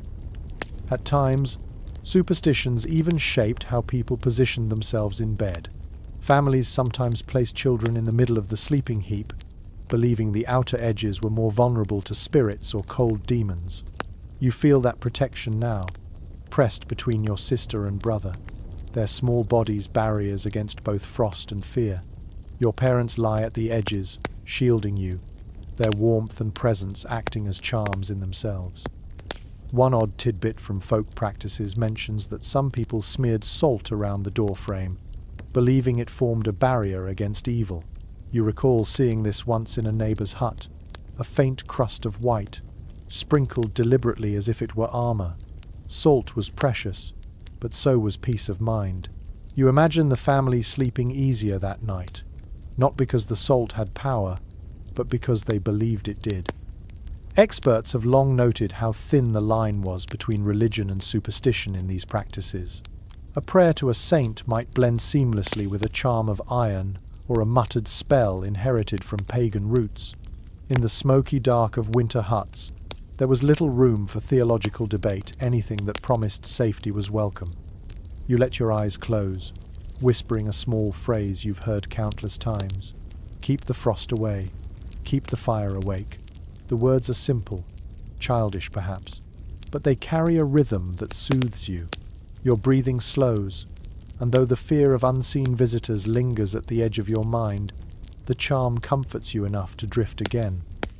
The hut groans once more, the wind hisses against the roof, and you imagine for a fleeting second that the frost hag herself is passing by. But you are tucked within warmth, shielded by family, guarded by fire, hidden under ash. Whatever lurks outside will find no entrance here tonight. And with that, you slip once more into uneasy sleep, wrapped not only in blankets but in layers of belief, hope, and whispered charms, proof that even in the darkest winters, people clung to stories as tightly as they clung to life itself. The hut is hushed again, but this silence carries its own weight. You roll slightly on the straw, listening not for wolves or spirits, but for something subtler, the absence of chatter. Everyone has fallen still, and the air feels fragile, as though words themselves might shatter it. Medieval diaries and court records hint that many families observed an unspoken rule of quiet during winter nights. Whispered conversations were acceptable, but loud voices were rare. Talking too much wasted breath in smoky air, and raising your voice risked disturbing the careful balance of rest. In a hut where 10 or more bodies sometimes shared one space, silence was a survival tactic. You feel it now, the restraint, the way your parents' murmurs fade quickly, the way children are hushed with a soft touch. There is no need to explain it, it is simply understood. Words will wait for daylight. The night belongs to listening, conserving, enduring. One curious note in monastic writings observes that silence itself was believed to preserve strength. Just as fasting was thought to strengthen the soul, holding the tongue at night was thought to preserve the body's warmth. Whether superstition or practical wisdom, the rule carried weight. You can almost hear your grandmother's voice repeating, "Still tongues, warm bones." Scholarly voices remain divided on whether this nighttime quiet was universally practiced or only observed in some communities. Some argue that large households would have been too noisy, while others insist that villagers valued peace deeply in the hours of rest. Yet here in the hut, silence settles like another blanket, tucking everyone into the same rhythm. You shift and hear the faintest rustle of straw beneath you. That small sound feels almost scandalous, as though it breaks the pact. Your sister sighs in her sleep, and your mother adjusts the baby's position with care. But even these movements are soft, deliberately muted. No one wants to pierce the fragile calm. The hut itself seems to honor the rule. The fire smolders quietly, embers hidden under ash, their glow faint but steady. The wind outside has eased, replaced by the muffled hush of snow falling. The timbers creak only occasionally, as though even the wood understands the hour demands restraint. You find yourself reflecting on how unusual this quiet is compared to daytime. In the daylight hours, the hut is loud. Children playing, animals bleating, parents arguing, tools clattering. The contrast makes night silence feel sacred, a time when the world presses pause. Even hunger and fear seem softer in these still hours. One odd custom recorded in village chronicles was the belief that whispering at night could call attention from wandering spirits. Some families forbade any talk once the fire was banked, fearing that voices might attract something lurking in the dark. Whether you believe it or not, you've noticed how quickly your father hushes conversation once embers dim. It's less about faith in spirits, more about respect for tradition, and perhaps respect for fear itself. Experts suggest that such enforced quiet may have shaped medieval sleep more than we realize. Without words to distract, minds turned inward, leading to vivid dreams, reflections, and even mystical experiences.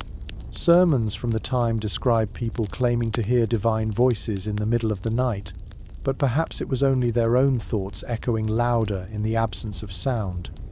You pull the blanket up to your chin, the silence pressing closer. At first, it feels heavy, but then it becomes soothing. Without chatter, your breathing seems louder, steadier. The hush allows you to hear smaller sounds, the crackle of straw under your sister's elbow, the faint drip of water into a bucket, the flutter of a hen's wing. These tiny noises become the night's lullaby, gentle and unobtrusive. Gradually, you understand why silence was treasured. It isn't only about conserving breath or keeping the peace. It is about creating space for survival itself, to rest, to listen, to endure. Words are heavy, silence is light. In winter, every ounce of energy matters. You close your eyes, sinking into the hush. The quiet stretches, wrapping around you like wool. Soon, even your thoughts begin to fade, dissolving into the smoky darkness. Silence is not emptiness, it is shelter. And in its embrace, you drift once more into slumber, trusting that the night will carry you gently toward dawn. A faint murmur breaks the silence. It isn't a warning or a quarrel, it's a lullaby. Your eyes open just enough to catch the glow of embers reflected on your mother's face as she hums softly, rocking the baby in her arms. The tune is low and repetitive, more vibration than melody, yet it threads through the smoky air like a thread of warmth. Historical records and folklore collections suggest that lullabies were deeply embedded in medieval culture. They weren't polished songs meant for performance, but simple, often improvised chants designed to calm children and steady weary adults. The repetition, the soothing rhythm, the familiar words, all of it worked like a charm against fear and restlessness. You listen now, recognizing the melody, though it has no real name. It's the same one you've heard since childhood, sung on countless nights when storms raged or wolves howled. It speaks not of grand adventures, but of everyday hopes. That the fire holds, that the snow softens, that the family wakes whole in the morning. One detail recorded in village traditions is how these songs often carried small warnings, tucked gently into verses. A mother might sing about frost spirits kept away by saints, or about children who stayed under blankets lest the cold snatch them. The lullaby soothed, but it also taught. You hear that now as your mother's words drift in and out. A reminder not to stir from the bedding, not to fear the shadows, to stay safe in sleep's embrace. Researchers remain divided on whether these songs were purely functional or carried deeper ritual meaning. Some argue they were just practical tools to quiet children. Others suggest they held spiritual significance, weaving superstition and faith into nightly routines. Listening here, you feel both explanations ring true. The song is practical, it calms your brother's squirming, but it also feels like a prayer, soft and unbroken. Your sister shifts beside you, eyes fluttering as she half wakes, then sighs and sinks back into slumber, lulled as much by the sound as the warmth of the bedding. Even you, older now, feel its pull. The melody is like smoke curling around the rafters, wrapping the entire hut in a cocoon. One curious tidbit noted in folk records is that lullabies were sometimes sung not only for children but also for livestock. Shepherds crooned to lambs, farmers to calves, believing that gentle sound eased both beasts and humans. You imagine your mother humming the same tune in the barnyard, soothing goats as easily as children. In a world where survival bound people and animals together, music was a bridge of comfort. The hut seems to change as the song continues. The creaks of the beams, the sighs of sleepers, the distant howl of wind all fall into rhythm with the melody. The world feels smaller, safer, as though the song itself guards the doorway against cold and fear. Even the baby, once restless, stills completely, his tiny breath sinking with the cadence. Experts point out that lullabies often carried melancholy undertones, reflecting the hardships of life.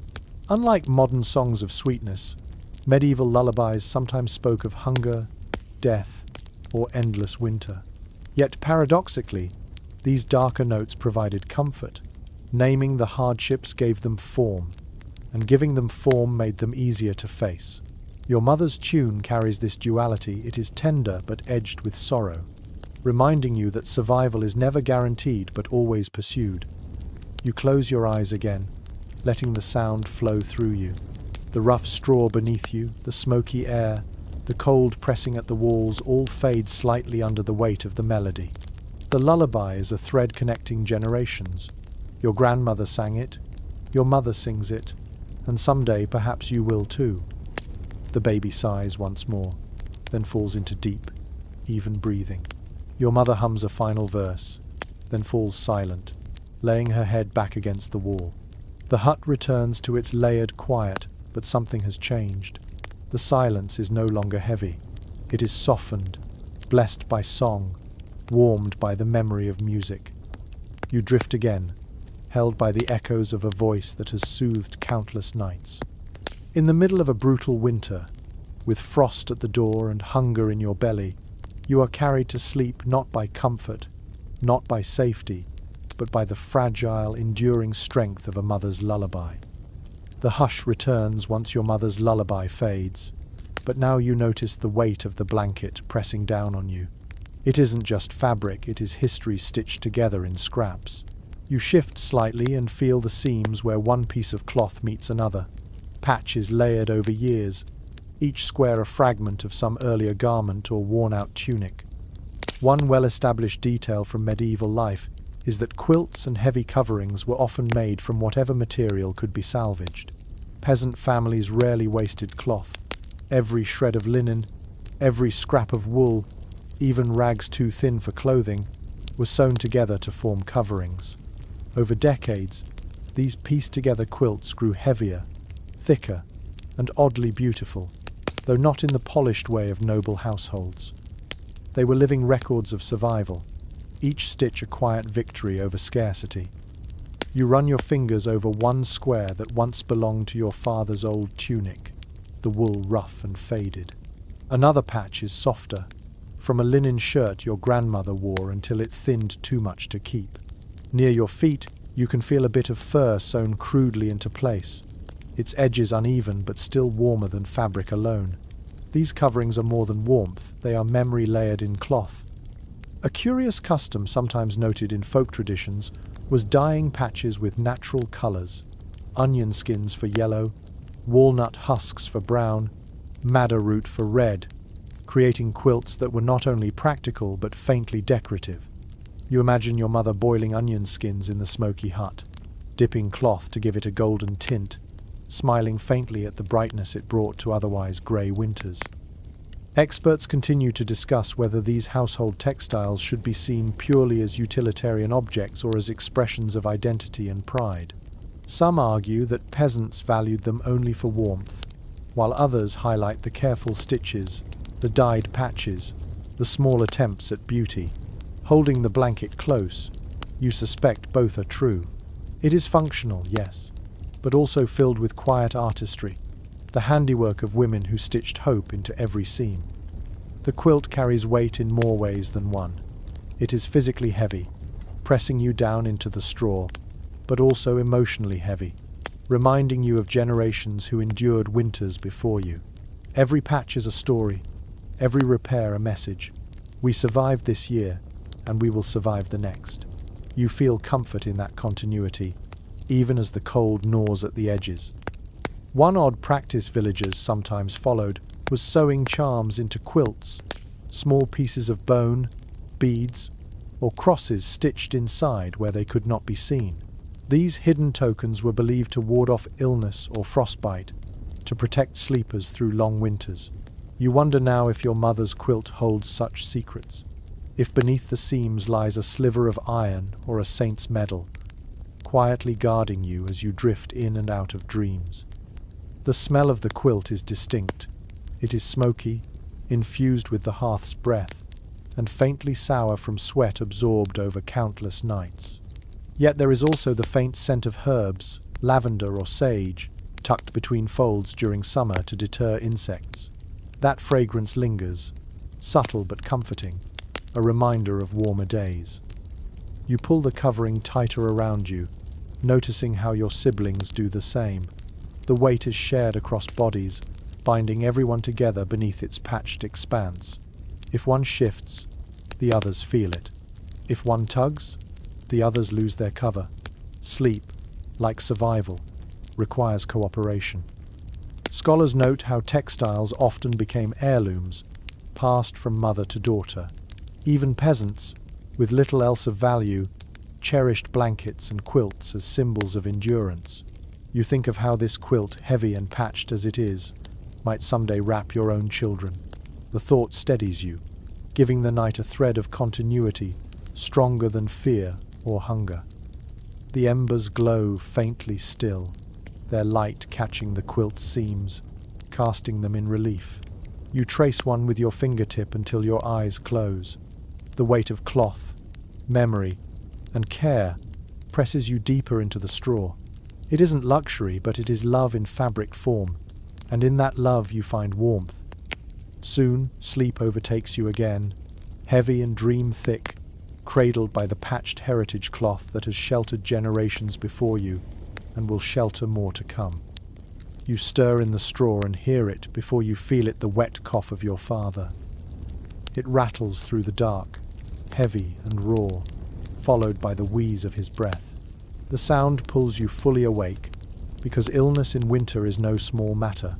Here, in this cramped hut where air is smoky and damp, sickness spreads faster than warmth.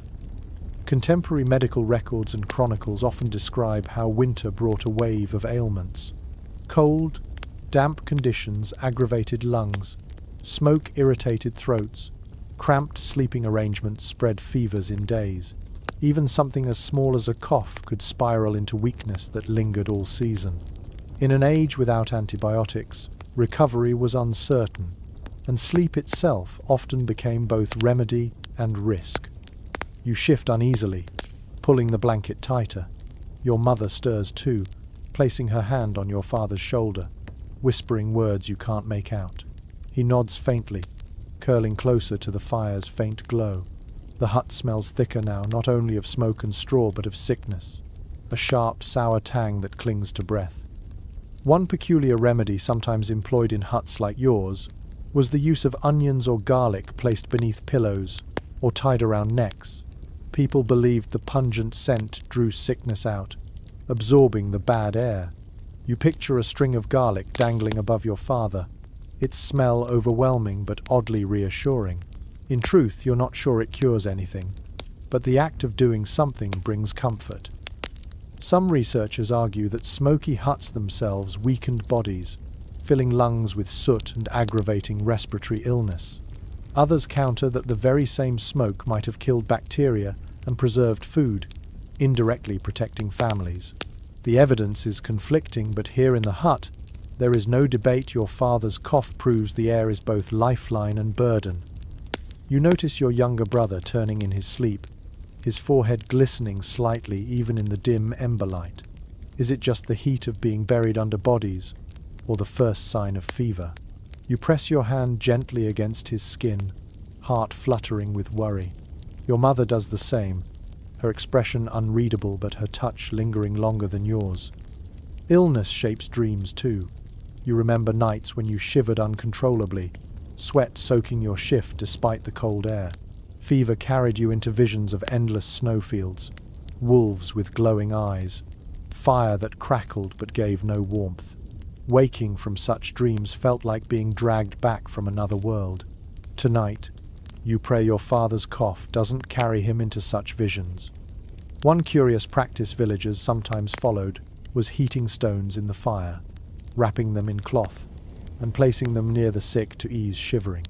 You imagine your mother doing this tomorrow if the cough worsens, her hands moving with the quiet urgency of someone who has seen too many winters claim too many lives. Scholars note that medieval people often saw sleep itself as medicine. Physicians wrote that rest balances humours and gives the body time to recover. Yet when huts are crowded and noisy, true rest is rare. You wonder how much recovery can really happen when coughing, snoring, and shifting straw wake you again and again. Still, there is no other cure: sleep, warmth, prayer, and hope. The hush settles again after your father's cough subsides. You lie awake, listening for more, your nerves tense. The baby whimpers briefly, then quiets. Your mother whispers a prayer, her lips moving silently in the ember light. You close your eyes and echo it in your thoughts, hoping that the saints, or perhaps simply the resilience of the body, will carry your family through another night. The cold presses closer, as though testing the hut's defenses. Your father shifts, groaning softly, but then his breathing steadies, deeper now, more rhythmic. You allow yourself a sigh of relief, though unease lingers. In this world, survival is fragile, and every cough is a reminder of how thin the line is between endurance and collapse. You bury yourself deeper under the patched quilt, your nose filled with smoke, your ears alert for the next cough. Sleep does not come easily, but eventually exhaustion claims you. And as you drift, you understand that illness is as much a part of winter nights as frost or hunger, another shadow in the smoky dark, hovering over every breath, every dream, every fragile heartbeat. Your sleep, when it comes, is restless. Hunger hums at the edge of your belly, and smoke curls in your lungs, shaping your dreams into strange and jagged visions. You drift into a half-world where winter and waking life blur together, where every sound and smell transforms into something uncanny. Manuscripts and personal accounts suggest that medieval people often describe dreams in vivid, almost mystical detail. Hunger could twist ordinary visions into nightmares. Smoke could conjure phantoms from the haze. Dreams were not seen as random illusions, but as meaningful signs, messages from God, warnings of spirits, or reflections of one's moral state. You feel that truth now as your dream unfolds. In it, the hut is vast, rafters soaring like the arches of a church, yet still blackened by smoke. The fire glows too bright, its embers pulsing like living eyes. You wander through this space, your feet crunching on straw that whispers your name. The air is thick, heavy with the same smell you breathe each night: smoke, sweat, and the sourness of empty stomachs, only magnified into something oppressive, almost alive. One curious belief among villagers was that dreams caused by hunger were prophetic. An empty stomach, they thought, left the soul lighter, freer to wander. If you dreamed of bread, it meant a good harvest was coming. If you dreamed of meat, it promised strength in the year ahead. You smile faintly in your sleep, because even now, scraps of food drift through your vision, loaves steaming with impossible freshness, pots of stew that never empty. You reach for them, but they dissolve into smoke. Experts still discuss how much dreams influenced medieval decision-making. Some argue they guided everything from planting crops to settling disputes, while others insist most peasants saw them as fleeting entertainment, nothing more. But lying here, twitching in your sleep, you sense why they carried such weight. In a world with little certainty, dreams offered direction, even if illusory. Your dream shifts again. Wolves howl outside, their cries stretching into the wind. Only this time, when you turn toward the door, you see not beasts but shadows seeping through the cracks in the walls. They twist like smoke, sliding silently across the floor. You clutch the blanket tighter, even in sleep, your breath quickening. Perhaps it is fever that shapes this vision, or perhaps only the imagination of a hungry child, but in the hut, with its smoky rafters and groaning beams, such dreams feel less like fantasy and more like a continuation of waking fear. One odd tidbit preserved in sermons is that priests sometimes warned against sinful dreams, claiming they revealed the corruption of the soul. Others, more kindly, told villagers to ignore dreams caused by cold or hunger, calling them tricks of the body, not messages from heaven. The contradiction only deepened the mystery. Which dreams mattered, and which were merely discomforts given shape? You roll on the straw, muttering, and your sister nudges you with a sleepy elbow. The touch drags you closer to waking, but not fully. You hover in between, where the embers of the hearth glow too brightly, and your father's cough echoes louder than life. The dream world and the hut overlap, as though the barrier between them is smoke-thin. The pig grunts, startling you awake at last. You blink into the darkness, heart pounding. The fire is dim, the hut unchanged, your family asleep around you. Yet the dream lingers in your chest, heavy as stone. You lie still, staring at the rafters, smoke swirling faintly above, and wonder whether it was only a dream or something more. Sleep eventually drags you under again, but lighter this time, fractured and fleeting. You understand now why medieval people spoke of dreams so often. They were not escape, but another form of endurance, shaped by hunger, by smoke, by the relentless cold. And whether warning, prophecy, or illusion, they carried the weight of the world outside and the fragility of life within these thin wooden walls. The dream haze lingers as you wake again, but this time it isn't fear or hunger that pulls you into awareness, it's curiosity. You find yourself wondering if this broken rhythm of first sleep, wakefulness, and second sleep is the way people have always rested, or if it is simply how winters here demand you live. Surviving documents from the Middle Ages suggest that segmented sleep was common, but there's still no single answer. Some chronicles describe people waking around midnight to pray, tend fires, or even visit neighbors. Medical texts from the period mention the first sleep and second sleep as though they were ordinary parts of daily life. To them, rising for an hour or two in the middle of the night wasn't strange, it was expected. You sit up slightly, looking around the hut. Your father dozes in shallow bursts, always ready to rise if the fire falters. Your mother lies still, one arm across the baby, her breath steady but shallow. Your siblings shift occasionally, muttering half-formed words. The hut is full of this broken rhythm, everyone moving in and out of wakefulness like tides. Some modern researchers argue that this pattern was a natural response to long winter nights. Without artificial light, darkness stretched for 14 hours or more, too long for uninterrupted sleep. The body, they say, adapted by dividing it into two manageable portions.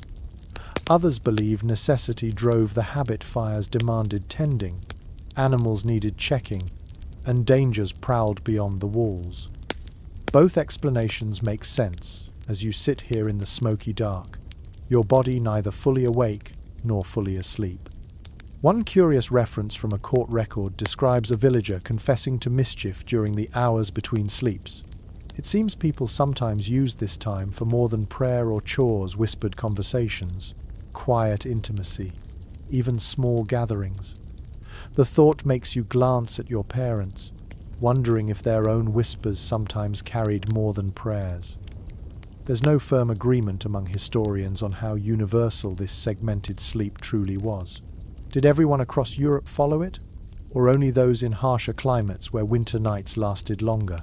Some argue it was widespread. Others insist it varied by region and circumstance. The debate continues, but here in your hut, the reality feels undeniable. The night is too long to pass without interruption.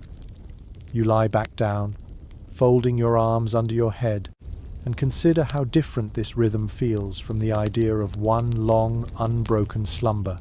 There is a certain intimacy to it. The midnight pause creates a quiet space-time to reflect, to pray, to talk softly, or simply to listen. Perhaps, you think, it makes the night less frightening, breaking it into pieces that can be endured rather than one endless stretch of darkness.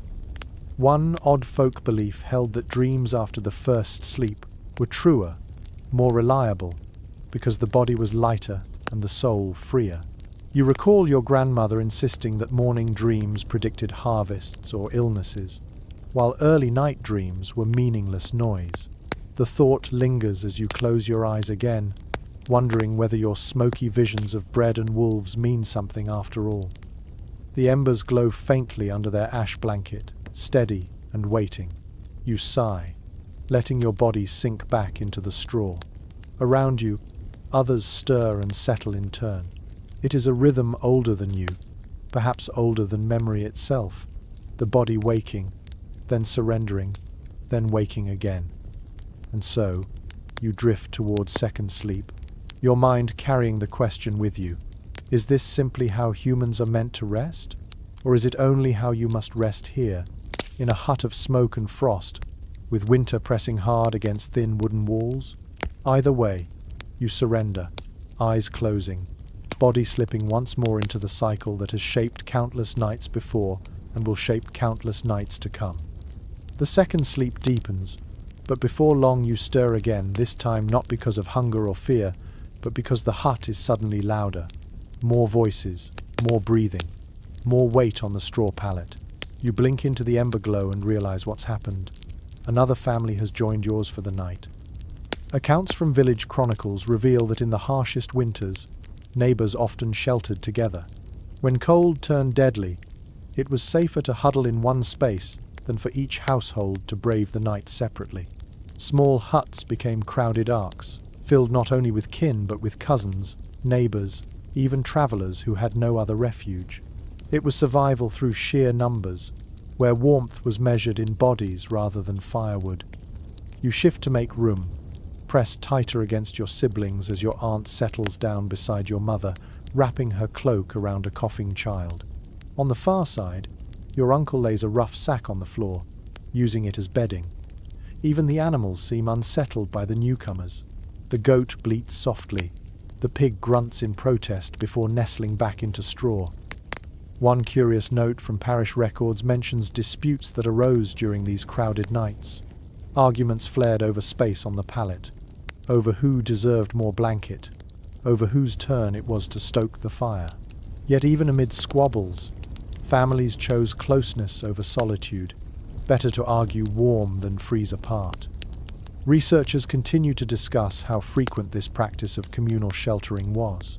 Some argue it was only for emergencies, when storms raged or famine pressed. Others suggest it was regular in smaller villages, where kinship bonds were strong and huts small. Whatever the frequency, tonight you feel the truth of it pressing against your shoulder. Survival is a shared effort. The air is thicker now, heavy with the breath of more people. Smoke hangs lower, eyes sting sharper. Someone coughs, someone snores, someone mutters a prayer.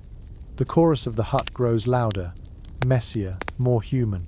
You can feel the heat rising though, undeniable, as though the hut itself exhales more warmly with each body added.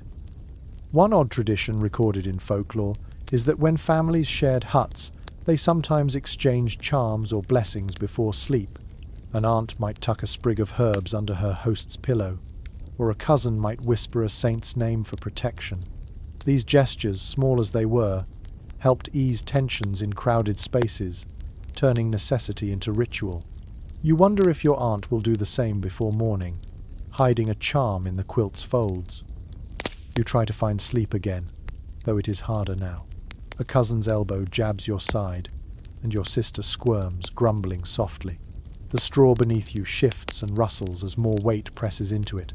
Still, as your body adjusts, you notice the warmth spreading. The draft from the door feels weaker, the cold less sharp. In this crowded heap, comfort is scarce, but warmth is abundant.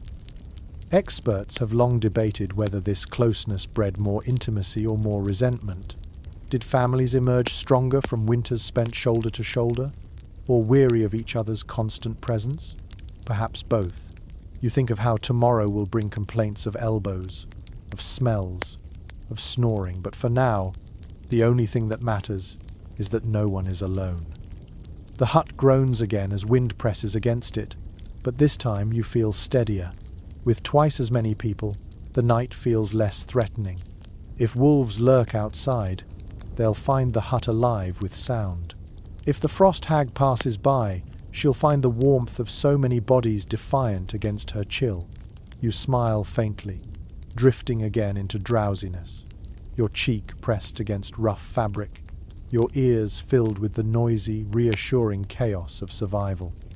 And so the hut becomes not just a shelter for your family, but a gathering place for endurance, a reminder that in winter's grip, warmth is not a luxury, but a shared burden, passed from body to body, night after night. You wake again, this time to the faint clink of clay mugs and the low murmur of voices. In the middle of the night, your father has poured a little ale into wooden cups, passing them around to the adults, and even giving the older children a swallow. You sit up, bleary-eyed, and accept the warm drink. It smells sour and earthy, but oddly inviting. One established detail from medieval life is how essential ale and mead were to daily survival. Water, often drawn from rivers or shallow wells, could be unsafe to drink, especially in winter when runoff muddied the sources. Ale, weak, fermented, low in alcohol, was safer, more nourishing, and a steady companion to every meal. At night, a sip or two wasn't just habit, it was comfort, warmth in liquid form. You raise the mug to your lips. The ale is tepid, warmed slightly by the hearth, its bitterness softened by the faint sweetness of malt. It burns gently down your throat, settling in your belly like a small ember. You sigh, shoulders loosening, the cold pushed back a little further from within. Around you, others do the same, their faces softening in the dim light. One curious tidbit recorded in household accounts is that even children drank small portions of ale with supper and before bed. It wasn't seen as indulgence or danger, but simply nourishment.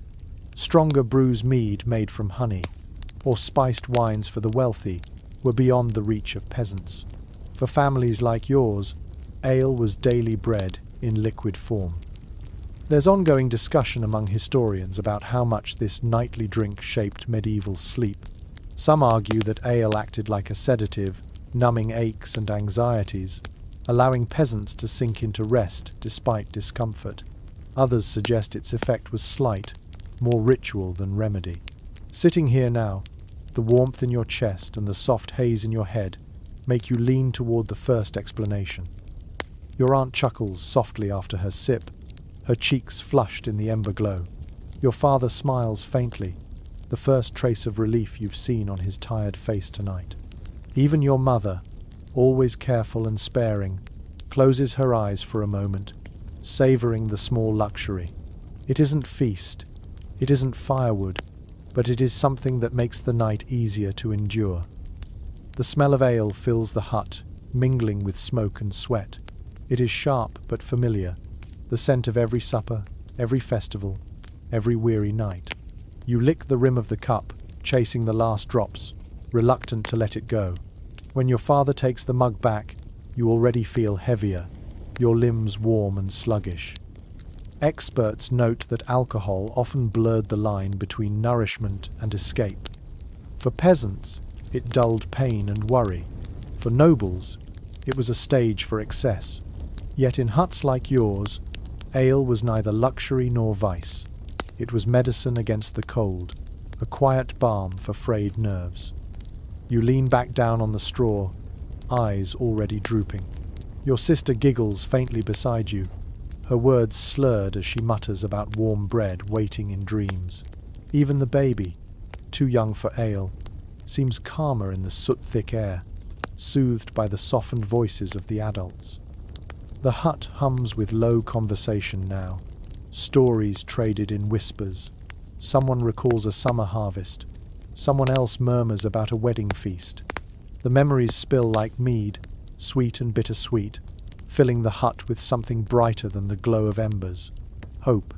These stories, like the drink, warm from within. Gradually voices fade again, bodies settling, mugs tucked away. The embers pulse softly, the blanket presses heavy, and ale hums in your blood like a lullaby.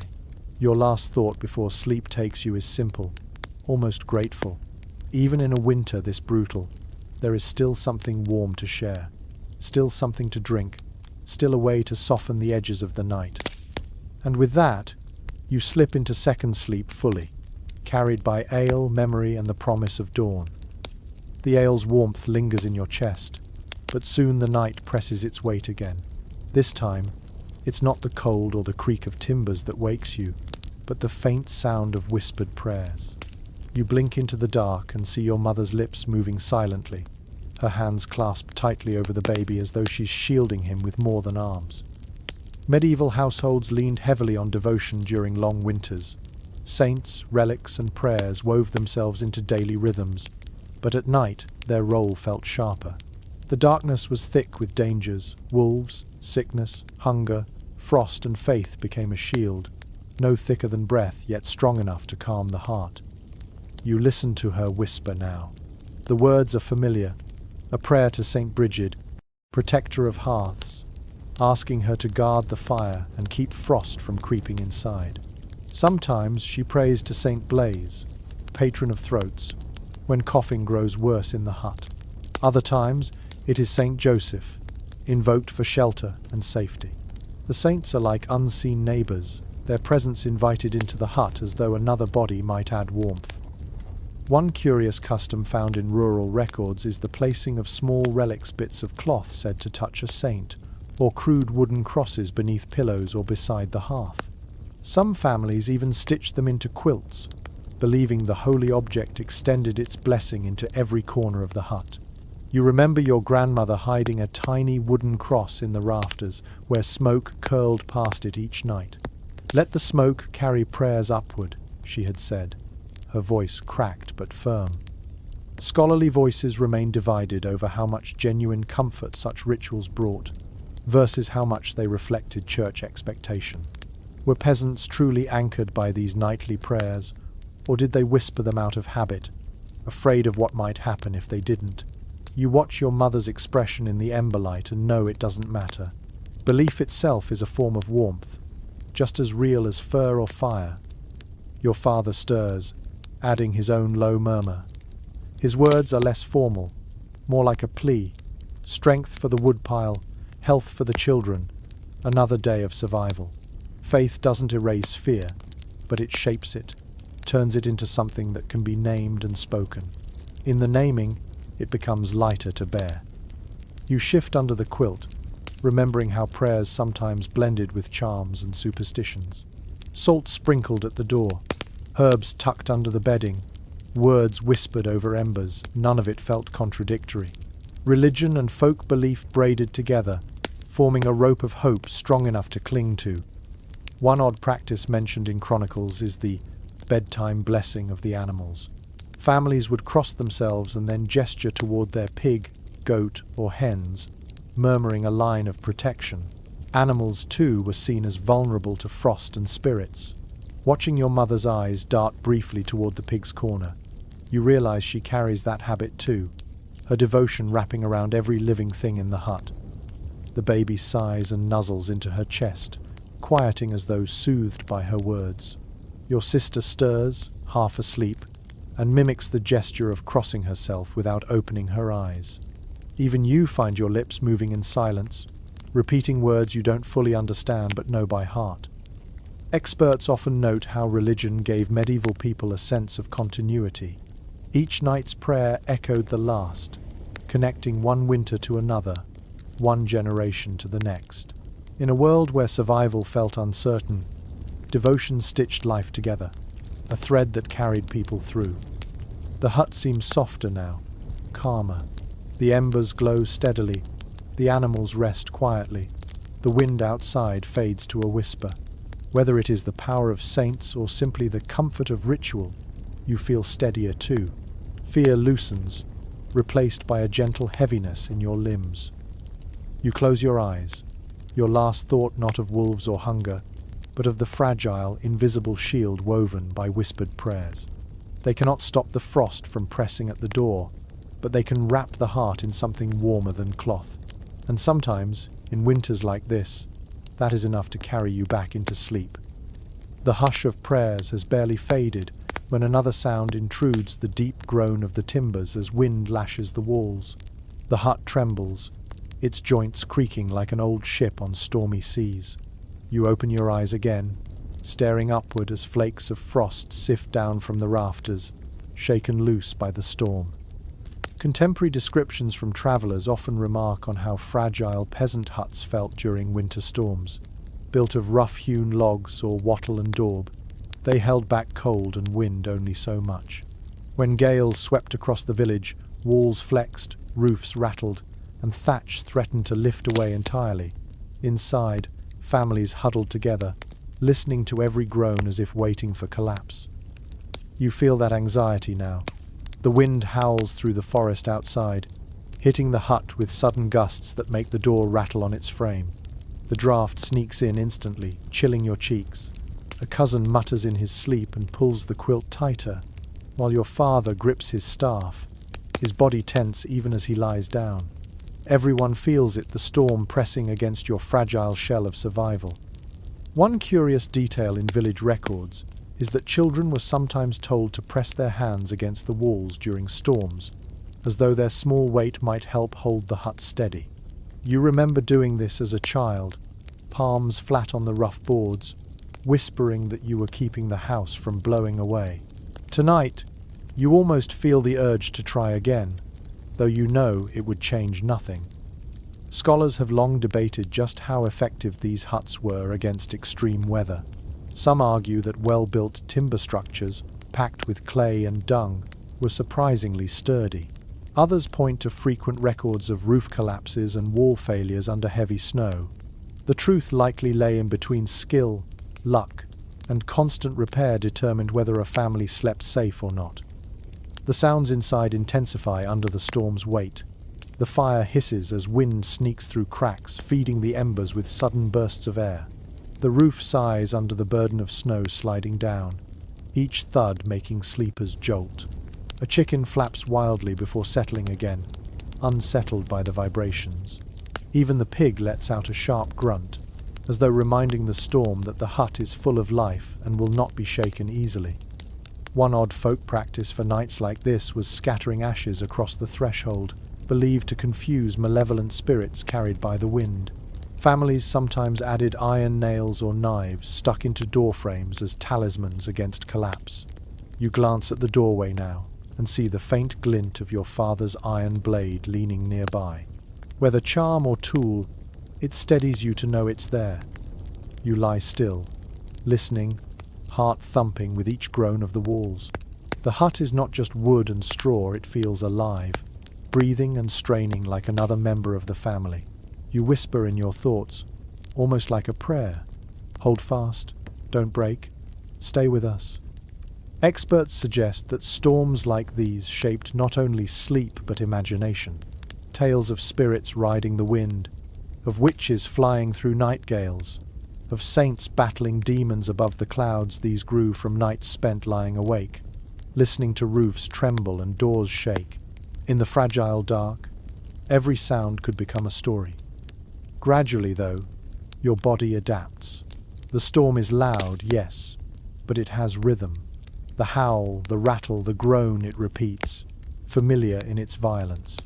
Your breathing syncs with it, slower, calmer. You burrow deeper under the quilt, feeling the warmth of cousins and siblings pressing against you. The hut may bend, but it holds. Your eyelids droop, even as the storm continues its assault. You understand why your ancestors filled the long winters with stories of survival. Because in moments like this, the only thing between you and the storm is a fragile hut, a patchwork quilt, and the stubborn will to endure. And somehow, against the odds, you do. The storm eventually quiets, though not completely. The wind no longer rattles the door with force, but you can hear a softer, steadier hiss, snow piling itself against the hut. You stir awake once more, shifting in the straw, and realize with a sinking feeling that the night's battle with the cold has only changed shape. Now it isn't the howl of wind that threatens, but the creeping weight of snow pressing silently against your fragile walls. Accounts from medieval villages make clear how dangerous snow could be, not just as weather, but as a physical burden. When drifts climbed too high, doors were blocked, roofs collapsed, and huts became tombs if families weren't quick to dig their way out. Chroniclers wrote of winters where houses vanished beneath white silence, entire hamlets buried until thaw. You feel the draft grow sharper near the door, and your father rises, muttering. He takes a wooden shovel, leans his weight against the door, and pushes hard. Snow cascades inside in a powdery spill, cold air rushing in behind it. He curses under his breath, then pushes again, clearing enough to keep the door from sealing shut. You watch silently, your breath fogging in the smoky air, realizing that even in sleep's fragile grasp, winter never stops demanding effort. One curious folk method for nights like these was propping a pole against the roof beams from inside, a way of reminding the house to hold its shape under snow. Some even tapped the rafters with sticks before bed, a ritual to warn spirits of collapse. You glance upward now, and wonder if the groan of the roof is only wood under strain, or if something unseen presses down as well. Historians remain divided on whether snow was more often a killer or a savior. Some argue that thick drifts packed against huts acted as insulation, trapping heat like a crude igloo. Others insist the weight was always a hazard. Both views seem possible as you lie here. The hut feels warmer now that snow muffles the walls, but each creak above you makes your stomach tighten. The animals stir restlessly. The goat shifts in its tether, stamping once, ears twitching. The pig grunts low, burrowing deeper into straw. Even the hens ruffle feathers nervously on their perch. Animals sense weight and silence differently than humans. Their unease spreads quickly through the hut, everyone waking bit by bit, a ripple of awareness in the smoky dark. One odd tidbit recorded in village lore is the belief that when animals grew restless during snowstorms, it was a warning that the roof might soon give way. Families sometimes carried goats or chickens outside in the dead of night to lighten the load, a desperate act when snow pressed too heavy. You picture such a scene and shudder, imagining your father pushing animals through waist-deep drifts under a frozen sky. The hut groans again, but holds. Your mother pulls the quilt tighter over you and your siblings, whispering calm words, though her eyes flick toward the ceiling. You understand the performance children must be soothed, even if parents themselves feel the same dread. The quilt is warmer now, bodies pressed closer, snow muting the sound of the wind outside. For a moment, it almost feels peaceful, as though the world has been muffled. Experts note how such nights bred resilience but also shaped folklore. The silence of snow was described as eerie, otherworldly. Some villagers spoke of hearing voices carried in the muffled dark, as though spirits moved freely when the earth was blanketed white. Others said snow itself was a blessing from heaven, a quilt laid over the earth just as families stitched quilts over themselves. Both fear and reverence filled the same frozen air.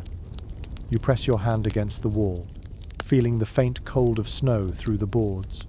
It is both a barrier and a threat.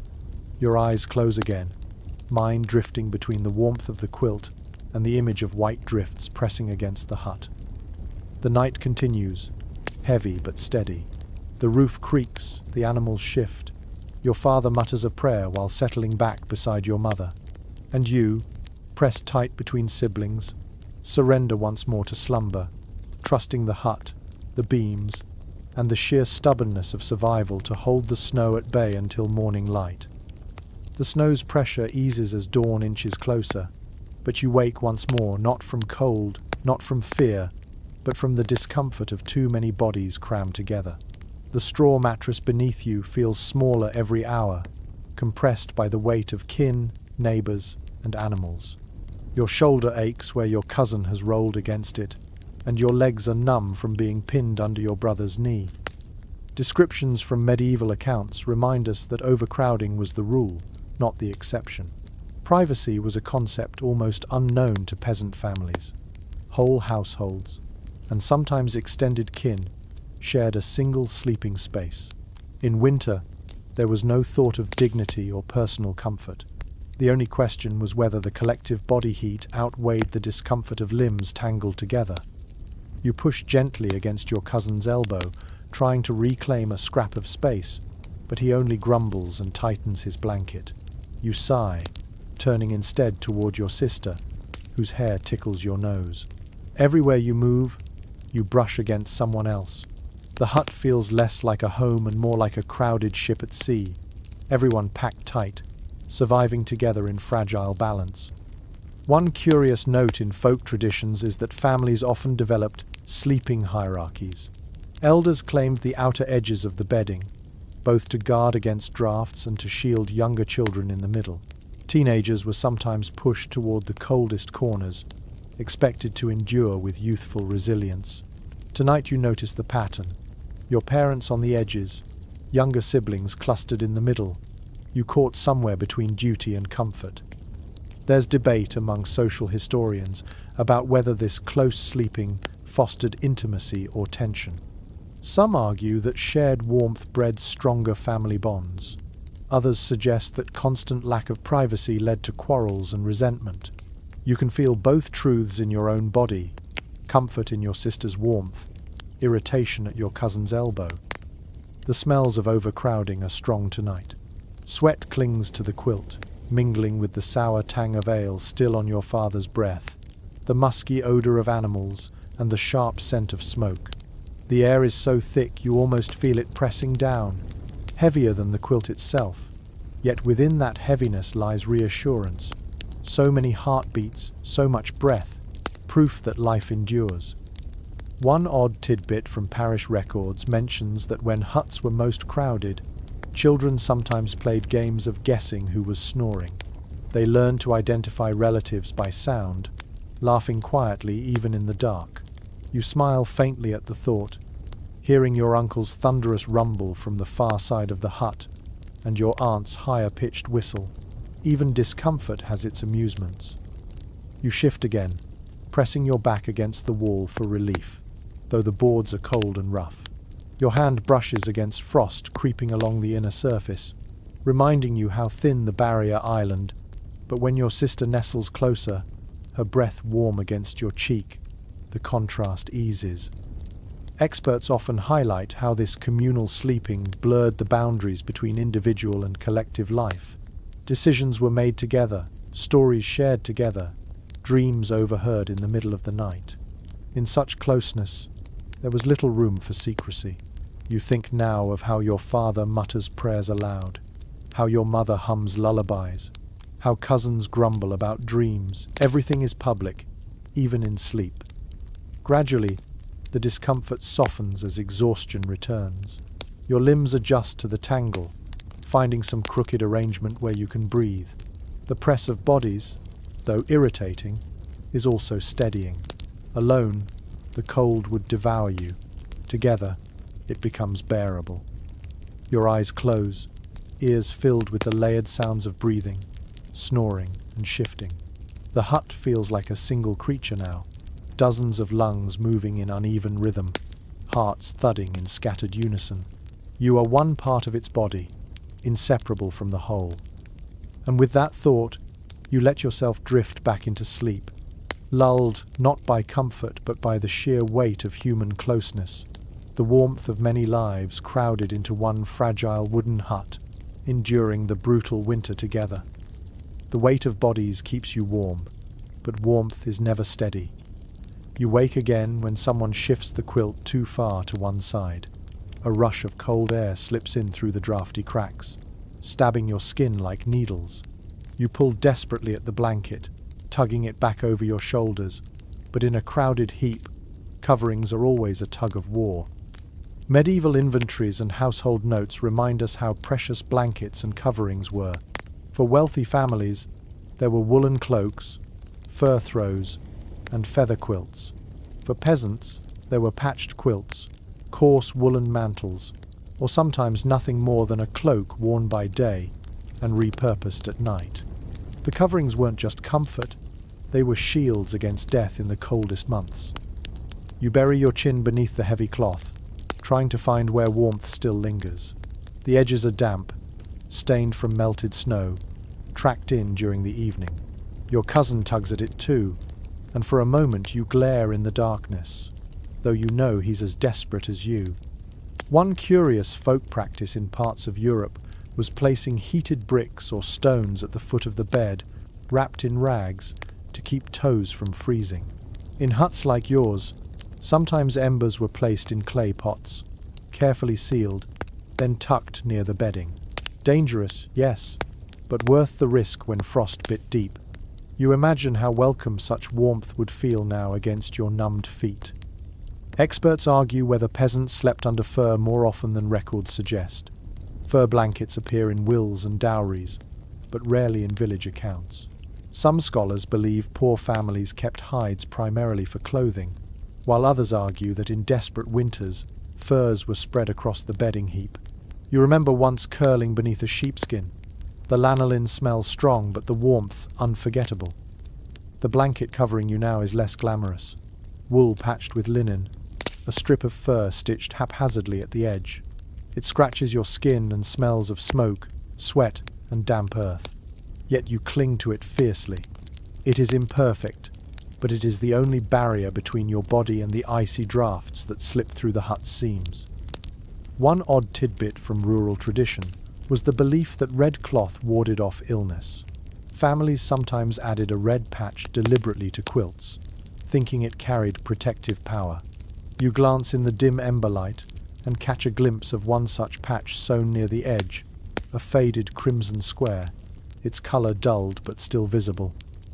Your mother's doing, no doubt. Whether protection or just necessity, it adds a strange reassurance. The quilt shifts again as someone turns, and once more the cold sneaks in. You groan softly, pulling it back. In this hut, sharing means compromise. No one ever has enough, yet everyone has just barely enough to survive. Blankets are tugged back and forth all night, but no one dares hoard them completely. To do so would doom the others. Scholars suggest this constant negotiation of warmth shaped social bonds as much as survival. Children learned early not to be selfish with coverings. Adults tolerated discomfort for the sake of the group. You sense the truth of that now as you loosen your grip, letting the quilt slide enough to cover your sister. Her small sigh of relief warms you more than the cloth itself. The quilt presses heavily again as everyone settles. Beneath it, the warmth slowly returns, a fragile bubble of shared heat. The air outside still howls, the rafters creak, but within this patchwork covering you feel shielded, if only barely. Your eyelids close once more. The blanket scratches, smells, and shifts constantly, yet it is lifeline, memory, and shield all at once. It may not banish the cold entirely, but it is proof that scraps stitched together can hold back death's chill, and that is enough to carry you into sleep again. You shift again, your body aching in places where straw has thinned to bare earth. No bedding lasts forever. Each night, as families turn and press their weight into it, the straw flattens, dampens, and grows foul. You can feel the cold seeping upward through gaps where the layer has worn thin, the ground beneath unyielding and icy. Archaeological evidence and medieval household notes both confirm that bedding had to be replaced often.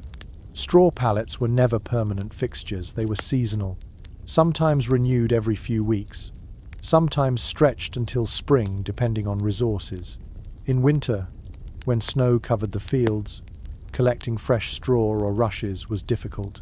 Families endured the smell and discomfort far longer than they wished. You roll slightly and inhale. The scent of the bedding is sharp now. Sweat, smoke, animal musk. Even the faint ammonia of urine where children or animals couldn't always hold through the night. This is the reality no one writes into heroic tales of castles and knights. Survival in huts meant living with stench and filth woven into every straw stalk. One curious tidbit passed down in rural sayings is that clean rushes mean a clean soul. Some families believed that replacing bedding was more than hygiene, it was a spiritual duty. In towns, even churches replaced rushes regularly, scattering herbs like lavender or mint among them. Peasant families did the same when they could, but in winter, mint and lavender were only memories of summer. Scholars remain divided on whether medieval people simply became desensitized to the filth, or if they noticed it as sharply as we would today. Some argue that constant exposure dulled the senses, while others point to sermons and folk rhymes complaining about fleas, lice, and stink as proof that people despised it but endured. Lying here, scratching your arm, you know there is no way to ignore it entirely. Fleas are alive in the straw tonight, biting whenever you shift. You slap absently at your leg, then curl tighter, trying not to disturb the vermin too much. Your sister scratches too, her nails rasping faintly in the dark. The rustling becomes part of the night's soundtrack, as inevitable as snores or the creak of beams. One odd practice villagers sometimes tried was sprinkling ash into bedding, believing it repelled vermin. Others tucked herbs into the straw during harvest, hoping the fragrance would outlast winter. You remember once finding a brittle sprig of rosemary in your palate, its smell faint but pleasant amid the stink. For a moment, it felt like a promise of summer. Experts note that despite the squalor, bedding remained central to medieval life. Births, deaths, sicknesses, and nightly rest all unfolded on the same pallet. Straw might be foul, but it was also witness absorbing not only odors and vermin, but the milestones of existence. It was both despised and indispensable. You close your eyes, trying to focus on the quilt's weight rather than the itch of fleas. The straw rustles as your cousin turns, releasing a puff of dust into the air. It stings your nose, makes you cough softly. But gradually, exhaustion presses heavier than discomfort. The bedding may reek, itch, and collapse beneath you, but it still does its job. It lifts you just enough above the frozen earth, keeping death's chill from creeping fully into your bones. And so, despite everything, the stink, the vermin, the aches, you surrender again to shallow slumber, proving once more that survival rarely looks like comfort, but always like endurance. The itching from fleas and the stench of damp straw fade eventually into the rhythm of breath and warmth, but sleep is shallow. Your mind drifts toward thoughts of the fire, your most fragile lifeline. Even banked under ash, embers can fade before dawn, and without them, the hut would become a tomb of frost by morning. One established detail from medieval life is how carefully fires were tended through the night. Families rarely let the flame die completely, for relighting in winter was difficult and dangerous. Instead, embers were covered with ash to smoulder slowly, conserving heat until morning. This banking kept the coals alive, ready to flare again with fresh fuel. You turn your head toward the hearth, squinting at the faint glow. A thin line of red still pulses beneath the grey ash, like the heartbeat of the hut itself. Your father rises again, shoulders stooped, and prods the coals with an iron poker. He adds a small stick, not enough to waste wood, but enough to coax the fire into breathing. The glow brightens faintly, smoke curling upward into the rafters. One curious folk method to guard the fire was covering embers with dried dung mixed with straw. It insulated the coals better than ash alone, ensuring they lived until morning. The smell, acrid and strong, filled huts with a sharper tang, but families tolerated. Its smoke was preferable to freezing. You wrinkle your nose even now, wondering if your father has used such a trick tonight. Scholars still argue about how much of a peasant's day revolved around firekeeping. Some claim it was constant labor, the hearth requiring attention like a living creature. Others argue it was second nature, woven seamlessly into routines. Watching your father now, you see truth in both views. The fire is both a burden and a companion, demanding care, but rewarding it with survival. The animals shift restlessly when sparks leap. The goat stamps once, startled, and the hens murmur on their perch. Even the pig lifts its head, grunting before sinking back into straw. Fire doesn't only warm humans, it calms the entire hut. Without it, beasts would grow as restless as people. One odd tidbit preserved in local lore is that families sometimes spoke to the fire as if it were alive, thanking it aloud for warmth. You remember your grandmother patting the hearth's edge and murmuring, "Stay with us." Perhaps superstition, perhaps affection, but in nights like this, the fire feels as much a member of the family as any child. You watch as your father lowers himself again, satisfied. The embers glow steady now, painting his face in faint red light before he disappears back under the quilt. The hut settles once more, warmed not by roaring flames, but by the quiet endurance of coals. Experts note that hearths were more than heat sources, they were centers of life. Food was cooked there, stories told there, prayers whispered there.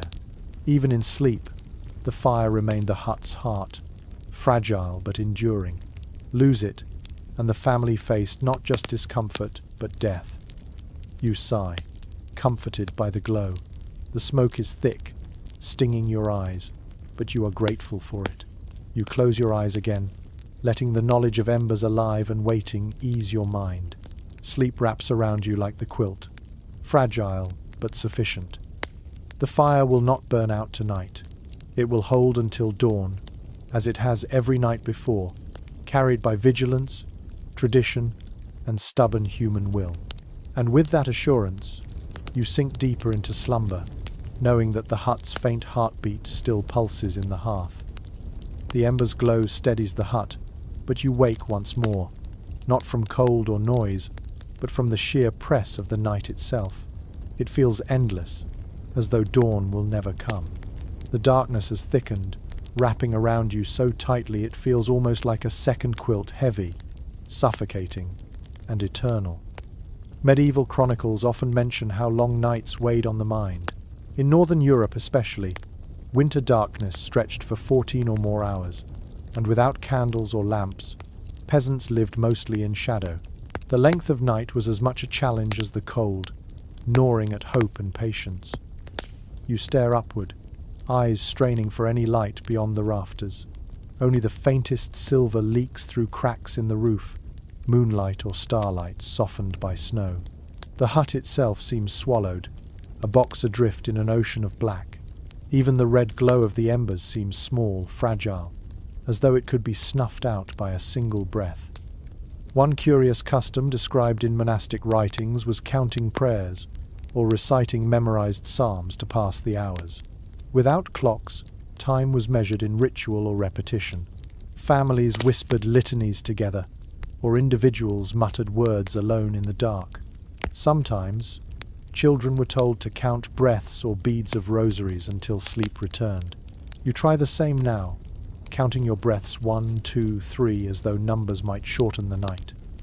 There's ongoing debate among scholars about whether peasants feared the long night more than the cold itself. Some argue that darkness carried stronger associations with evil, danger, and despair. Others believe that villagers grew accustomed to it, accepting shadow as part of life. But lying here, staring at endless black, you feel why fear lingered. Darkness is not just absence, it is presence, pressing, suffocating, infinite. The hut groans faintly, and every sound becomes sharper in the dark. A cousin coughs, and it sounds louder than thunder. The goat shifts its hooves, and the noise seems magnified. Even your own heartbeat feels intrusive, thudding in your ears. With no light to soften perception, every detail grows enormous, filling the silence until your mind begins to invent shapes and whispers that aren't truly there. One odd folk belief held that staring too long into darkness allowed spirits to climb into your eyes. Children were told to shut their lids quickly at night, lest they let the dark inside. You close your eyes at the memory, suddenly wary of the rafters' shadows. Yet shutting your eyes brings its own uneasy dreams, half-waking visions, and the echo of wolves still waiting outside. Experts often suggest that winter darkness shaped medieval spirituality and imagination profoundly. In sermons, night was a metaphor for sin, for despair, for trial, but it was also a space of waiting, endurance, and eventual redemption. Just as dawn always followed, faith taught that light would overcome shadow. Whether people believed this literally or simply clung to it for hope, the rhythm of darkness and dawn shaped every night of their lives. You shift in the straw, curling tighter under the quilt. Your sister presses against you, murmuring in her sleep, her warmth reminding you that you are not alone. The darkness may feel eternal, but you are bound to others in it, sharing the weight. Gradually, your breathing slows again.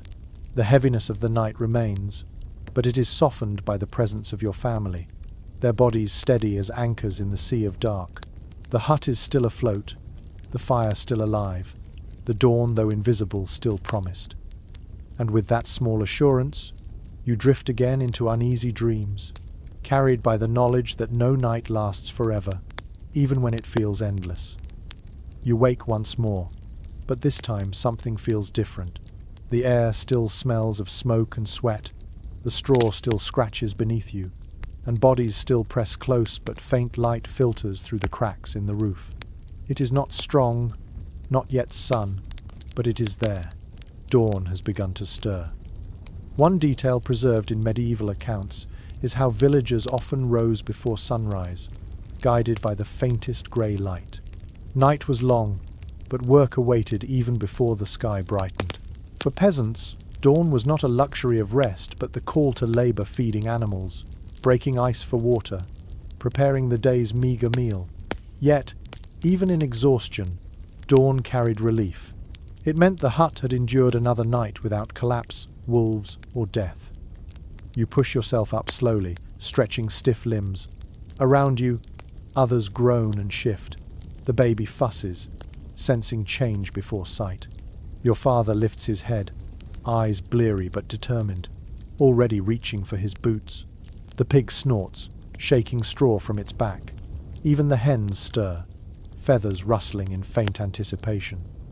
One curious folk practice was greeting the dawn with a whispered blessing. Families muttered, "Thanks for surviving another night," crossing themselves as light entered the hut. It was not ceremony, it was instinct, born of gratitude that frost and shadow had not claimed them. You whisper your own quiet thanks, lips barely moving, the words as natural as breath. Scholars point out that dawn did not mean comfort, only survival. Hunger would follow, chores would weigh, and cold would still bite. Yet psychologically, that thin line of light mattered immensely.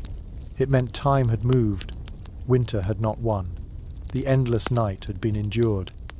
The quilt is heavy still on your shoulders, damp with sweat and smoke. You push it aside reluctantly, feeling the rush of cold air replace the warmth of bodies. The shock makes you shiver, but also sharpens your mind. For a moment, you look around at the huddled forms of family and neighbours, their faces weary but alive. Survival, once again, has been achieved. One odd tidbit in village lore is that roosters were believed to chase away evil spirits with their crowing. As if on cue, you hear one outside, muffled by snow but clear enough. The sound cuts through the last remnants of night like a blade. Spirits, frost hags, wolves all banished, at least until darkness falls again. Experts often describe medieval mornings as both bleak and hopeful. Bleak for the labour that began immediately, hopeful for the sheer fact of another day won.